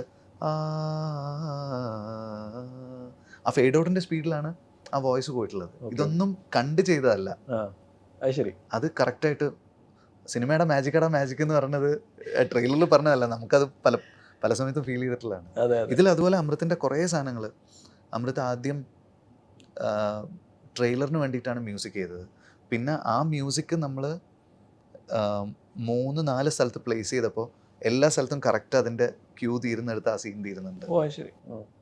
ഈ മ്യൂസിക്കിന്റെ ഒരു മാർക്കറ്റിങ്ങിന്റെ ഒരു ഇമ്പോർട്ടൻസ് വിനീത് ഒരിക്കൽ നമ്മൾ സംസാരിച്ചിട്ടുണ്ട് ഇതിനെ കുറിച്ച്. അത് പല ഫിലിം മേക്കേഴ്സിന് അത് എങ്ങനെ യൂസ് ചെയ്യണം എന്നുള്ള ഒരു ഇപ്പോൾ കുറേ പേര് ചെയ്യുന്നുണ്ട്. ഇപ്പോൾ ഒരുപാട് ഫിലിം മേക്കേഴ്സ് അതിനെ പറ്റിയിട്ട് അവെയർ ആണ്. ഇപ്പോൾ ഹൃദയം കഴിഞ്ഞിട്ട് ആ തല്ലുമാല വന്ന് അവർ വളരെ ബ്യൂട്ടിഫുൾ ആയിട്ട് ആ സിനിമ മ്യൂസിക്കലി മാർക്കറ്റ് ചെയ്തിട്ടുണ്ട്. അതെ. അപ്പോൾ അങ്ങനെ പിന്നീട് വന്ന പല സിനിമകളും അങ്ങനെ ചെയ്ത് കണ്ടിട്ടുണ്ട്. ഹൃദയത്തിൽ പണ്ട് ഒരുപാട് പേര് ചെയ്തിട്ടുണ്ട്. കമൽ സാറിന്റെ ഒക്കെ പടങ്ങള് അല്ലേ, പടം വരുന്നതിന് മാസങ്ങൾക്ക് മുമ്പേ നമ്മൾ പാട്ട് പഠിച്ചിട്ടുണ്ടാവും. ഫാസിൽ സാറിന്റെ. അതെ. ഈ കാസറ്റിന്റെ കാര്യം പറയുമ്പോഴേ ഈ ഹൃദയത്തിൽ അങ്ങനെ ഒരു അപ്രോച്ചാണ് നിങ്ങൾ എടുത്തത്. ഇത്രയും ഒരു ലിസ്റ്റ് ഓഫ് സോങ്സ് ഉണ്ട്, സൈഡ് എ സൈഡ് ബി, പക്ഷെ വർഷങ്ങൾക്ക് ശേഷം വരുന്ന ആ ഒരു ഡിഫറെൻ്റ് ആണ്. അത് എന്താണ്? വർഷങ്ങൾക്ക് ശേഷത്തിൽ നമ്മളൊരു പരിപാടി, ഒരു ഫിസിക്കൽ കോപ്പിയുടെ ഒരു സംഭവം നടന്നുകൊണ്ടിരിപ്പുണ്ട്. പക്ഷേ അത് പുറത്താണ് അതിൻ്റെ സംഭവം നടക്കുന്നത്. അത് കയ്യിൽ കിട്ടിയതിന് ശേഷം പറയാമെന്ന് വെച്ചിട്ടാണ്. ഇപ്രാവശ്യം നമ്മൾ വിചാരിച്ചു നമ്മുടെ കയ്യിൽ ആദ്യം സാധനം വരട്ടെ, എന്നിട്ട് അത് അനൗൺസ് ചെയ്യാം. ശരി. അല്ലാതെ ആൾക്കാർ പിന്നെ ചോദിച്ചുകൊണ്ടിരിക്കുമല്ലോ ഇത് എപ്പോഴാണ് വരിക എന്ന്. അപ്പോൾ ആദ്യം സാധനം കയ്യിൽ കിട്ടിയിട്ട് പറയാമെന്ന് വെച്ച് അതിൻ്റെ പ്രിൻറ്റിംഗ് ഒക്കെ നടന്നുകൊണ്ടിരിക്കുക. അത് ഓഫ് ദ റെക്കോർഡ് ഞാൻ സജിൻ്റെ അടുത്ത് പറയാം. Okay okay. അതായത് വിനീത് തന്നെ പറഞ്ഞിട്ടുണ്ടോ ഒരു ഇൻ്റർവ്യൂവിൽ, ഈ വർഷങ്ങൾക്ക് ശേഷത്തെ സൗണ്ട് ട്രാക്ക് അത് വൈറൽ ആന്ന് പെട്ടെന്ന് ഹിറ്റാകുന്ന എന്താ പറയുക അങ്ങനത്തെ ടൈപ്പ് മ്യൂസിക് അല്ല ചെയ്യുന്നത്, കുറച്ചും കൂടെ ഒരു വിഷ്വൽസും കൂടെ കണ്ടിട്ട് ആൾക്കാർക്ക് അതിൻ്റെ ഒരു ഫീലിംഗ് കിട്ടുന്നത്. അത് ചെയ്യുന്ന സമയത്ത് എൻ്റെ മൈൻഡിലുണ്ടായിരുന്നു ഇപ്പോൾ പരിണീത എന്ന് പറയുന്ന പോലത്തെ ആൽബംസ് ഒക്കെ ഉണ്ടല്ലോ, അതൊന്നും ഇൻസ്റ്റൻറ്റ് ഹിറ്റ് എന്ന് പറയുന്ന രീതിയിൽ നമ്മൾ ആലോചിച്ച് കഴിഞ്ഞാൽ കിട്ടുന്ന ട്രാക്സ് അല്ല. ശാന്തനു മൊയ്ത്ര ചെയ്തിട്ടുള്ള പോലത്തെ ട്രാക്സ്, അല്ലെങ്കിൽ ഇപ്പോൾ ബാബുരാമനൊക്കെ ഇല്ലേ, ഹസാരോ ഖ്വായിഷേ ഏസി, അതെ അതെ, അങ്ങനത്തെ പടത്തിലൊക്കെ ഉള്ള കൈൻഡ് ഓഫ് മ്യൂസിക് ഇല്ലേ. അപ്പോൾ അതെന്ന് വെച്ച് കഴിഞ്ഞാൽ നമ്മളൊരു ഒരു ഒരു യൂട്യൂബ് ട്രെൻഡിന് വേണ്ടിയിട്ട് നമ്മൾ ആലോചിക്കുന്ന സമയത്ത് നമുക്ക് അങ്ങനെയുള്ള പാട്ടുകൾ കിട്ടൂല. അപ്പം ഞാൻ ആദ്യമേ അമൃത്തിൻ്റെ അടുത്ത് പറഞ്ഞു, എനിക്ക് ഞാൻ എപ്പോഴും പാട്ടിൻ്റെ ഫസ്റ്റ് പാട്ടിൻ്റെ ഒരു പേർപ്പസ് എന്ന് പറയുന്നത് സിനിമയിൽ അതിൻ്റെ സ്പേസ് കറക്റ്റായിരിക്കണം. സിനിമ ക്യാരി ചെയ്യാൻ പറ്റണം പാട്ടിന്. ആ പാട്ടിൻ്റെ മെലഡി തന്നെയാണ് നമ്മുടെ ബാക്ക്ഗ്രൗണ്ട് സ്കോറിലും പല സ്ഥലത്തും കയറി വരിക. അത് സിനിമ പാരഡൈസോ തൊട്ട് ഞാൻ കണ്ടിട്ടുള്ള സിനിമകളിലൊക്കെ കണ്ട് എനിക്ക് ഓക്കെ ഇങ്ങനെ പോയാൽ മതി സ്കോർ എന്ന് പറയുന്ന ഒരു സാധനം നമ്മുടെ മൈൻഡിൽ ഫിക്സ് ആയതാണ്. ഞാൻ എപ്പോഴും പാട്ടിൻ്റെ മെലഡി തന്നെയാണ് ബാക്ക്ഗ്രൗണ്ട് സ്കോറിൽ വരണമെന്ന് വിചാരിക്കാറുള്ളത്. അപ്പോൾ ഇതിൻ്റെ കേസിൽ, വർഷങ്ങൾക്ക് ശേഷത്തിൻ്റെ കേസിൽ നമ്മൾ പല പാട്ടുകളും ഒരേ സ്കെയിലാണ് ചെയ്തിട്ടുള്ളത്. അപ്പോൾ ആൽബമായിട്ട് കേൾക്കുന്ന സമയത്ത് ഭയങ്കര റിപ്പീറ്റീവായിട്ട് തോന്നും. അതായത് ഈ പാട്ട് കഴിഞ്ഞു, ഇതുപോലത്തെ വേറൊരു പാട്ട്. അപ്പോൾ ആൽബമായിട്ട് കേൾക്കുമ്പോൾ അങ്ങനെ ഫീൽ ചെയ്യുള്ളൂ. പക്ഷേ പടത്തിൽ വരുന്ന സമയത്ത് നമുക്ക് ഈ സെയിം സ്കെയിലാവുമ്പോൾ നമുക്കിതിൻ്റെയൊക്കെ ലെയേഴ്സ് ഇങ്ങനെ ഒരുമിച്ച് ഇൻകോർപ്പറേറ്റ് ചെയ്യാൻ പറ്റും. അതായത് ആദ്യം ഇവരുടെ ഫ്രണ്ട്ഷിപ്പ് ബിൽഡ് ചെയ്തിട്ടുണ്ടെങ്കിൽ വേറൊരു സ്ഥലത്ത് വേറൊരു ഇമോഷനിൽ കൂടെ ഇവർ പോകുമ്പോൾ ആ ഇമോഷണലായിട്ടുള്ള സ്ഥലത്ത് ആ ഇമോഷൻ്റെ മെലഡിയും എന്നാൽ ഇവർ ഹാപ്പി ആയ സമയത്തുള്ള മെലഡിയും ഇത് രണ്ടും ബ്ലെൻഡ് ചെയ്ത് നമുക്ക് യൂസ് ചെയ്യാൻ പറ്റും. സെയിം സ്കെയിലാവുമ്പോൾ ആ വായിച്ച അതേ ലൈവ് ഇൻസ്ട്രുമെൻറ്റ്സ് നമുക്കിവിടെ പ്ലേസ് ചെയ്യാനും പറ്റും. സോ ഇത് നമുക്ക് പടം വന്നാലേ ആൾക്കാർക്ക് ഇത് കിട്ടുള്ളൂ. പടം വന്നു കഴിഞ്ഞതിന് ശേഷം I think people will fall in love with the songs. പിന്നെ എനിക്ക് തോന്നുന്നു ഹൃദയത്തിൽ ആ ഒരു മ്യൂസിക് ഹിറ്റാണ്ട് ഒരു ആവശ്യം കൂടി അത് ക്യാമ്പസ് പടമാണ് നമുക്ക്. അതെ. ഈ ആക്ടിങ്ങിൻ്റെ കാര്യത്തിലേക്ക് വരുമ്പോഴേ റീസെൻ്റ് വന്ന് തങ്കം, മുകുന്ദൻ ഉണ്ണി അസോസിയേറ്റ്, ഇത് രണ്ടും വിനീതിൻ്റെ ഒരു ഭയങ്കര സ്റ്റാൻഡ് ഔട്ട് ചെയ്ത് നിൽക്കുന്ന പെർഫോമൻസാണ്. എങ്ങനെയത് വിനീതിൻ്റെ ഗ്രോത്ത് ആസ് ആൻ ആക്ടർ അതിൽ കോൺട്രിബ്യൂട്ട് ചെയ്തിരിക്കുന്നതാണ്? ഗ്രോത്ത് ആസ് ആൻ ആക്ടർ ഒന്നുമില്ല. ഞാൻ കുറേ നല്ല ഡയറക്ടേഴ്സിൻ്റെ കൂടെ വർക്ക് ചെയ്തുകൊണ്ട് അവർ ഗൈഡ് ചെയ്യുന്ന വഴിക്ക് ഞാൻ പോകുന്നതേ ഉള്ളൂ സച്ചിൻ. ഇതിൽ മുകുന്ദൻ ഉണ്ണിയായിരുന്നു എനിക്ക് നല്ല ടഫായിട്ടുള്ള ഒരു പെർഫോമൻസ് വൈസ് ഒരുപാട് എന്താ പറയുക ഈസി അല്ലാണ്ട് ചെയ്തൊരു പടം അതായിരുന്നു. അത് ആദ്യം ചെയ്യാൻ കുറച്ചൊരു മടിയുണ്ടായിരുന്നു. അതെ, എനിക്ക് ആദ്യത്തെ ദിവസം ഒന്നും പിടികിട്ടിയില്ല.